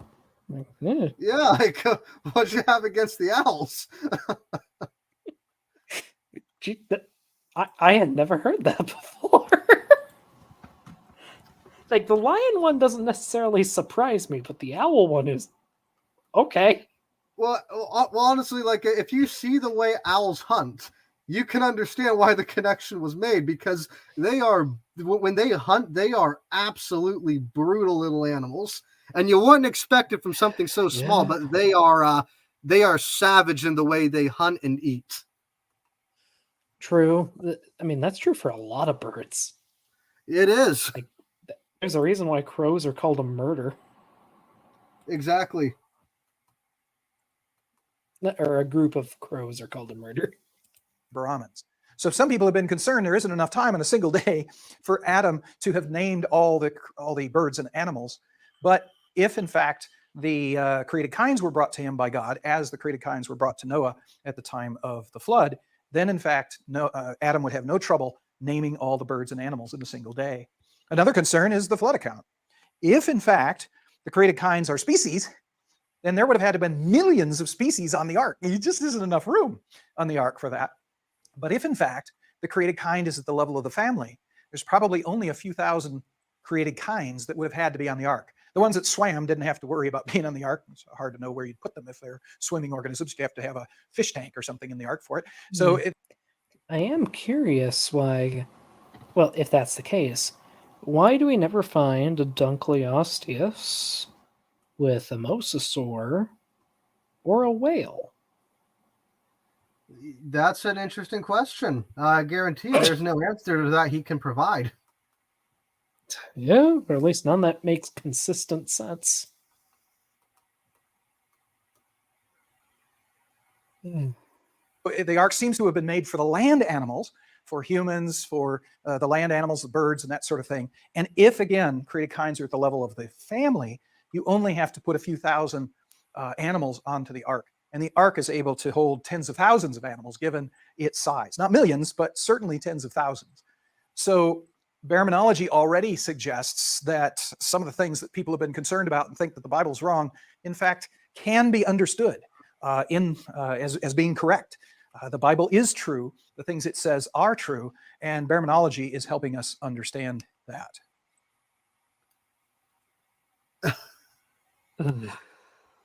Well, So that was his presentation. Well, thank God it's over. Yeah, thank you for joining. Not a problem. Let's see, who all did we have on tonight? We had Bug Boy. Wait, what was? Yeah, Bug Boy. No, I misremember their name. We had like 6 or 7 people on at one point. Thanks, Bree, for stopping by. Caden was here for a while. Yeah, you're getting popular, buddy. I'm unfortunately not nearly that popular because I'm a philosophy undergrad. I don't got time to upload these days, but when I can, I do. But I'm glad you're getting the traction you deserve.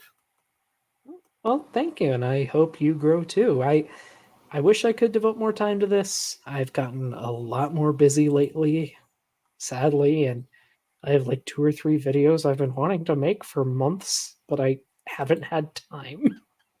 Yeah, no, the same with me. Because right now I am working on a project that I hope to be able to publish, not publish, but like kind of post to YouTube in a few months, and it's going to go over the synoptic problem and what that means for how we should be reading the Gospels. Interesting. Do you want me to share your channel? Sure. Let me. Sure. It's just the Pale Galilean. If you search up the name, you'll come across a channel with with an icon of Maximilian Kolbe. I see a bearded guy. Yeah, that's him. With 131 subs. That is definitely me. All right. Well, oh, did I just delete? Yeah, I just deleted an A. Well, go check him out, folks. Thanks again for joining us. How are one of us not monetized? Well, I need to hit 500 subs. I gained like 10 today after showing up on a creationist stream, so I'm happy about that. yeah, a few more subs and I will be able to make some money. Yeah. Let's see. Uh Next Saturday? I think I'm free next Saturday. If you want me on, Rodney, uh feel free to send me the details on Discord. And I guess just to draw it to a close, thank you for joining the theater tonight, everybody. Hope you had fun. This is another great presentation by Kurt Wise. Please do the YouTube things, the liking, the commenting, and subbing, all that stuff. What's your favorite Barrowman? Apparently they're at the family level. um, Once again, and I will post the link again. I have a GoFundMe now to try and raise funds for a trip to Wyoming to fossil hunt to expand the teaching collection at my local university. If you want to help me out, feel free to donate anything. Whatever you send helps. Again, if I don't reach the goal, I'm not keeping any of the money. It will be donated directly to the geology department. And All right. I will post a screenshot of it to my channel when it happens, if that is what happens. That's it. Have a good night, everybody, or day, wherever you are. Adios.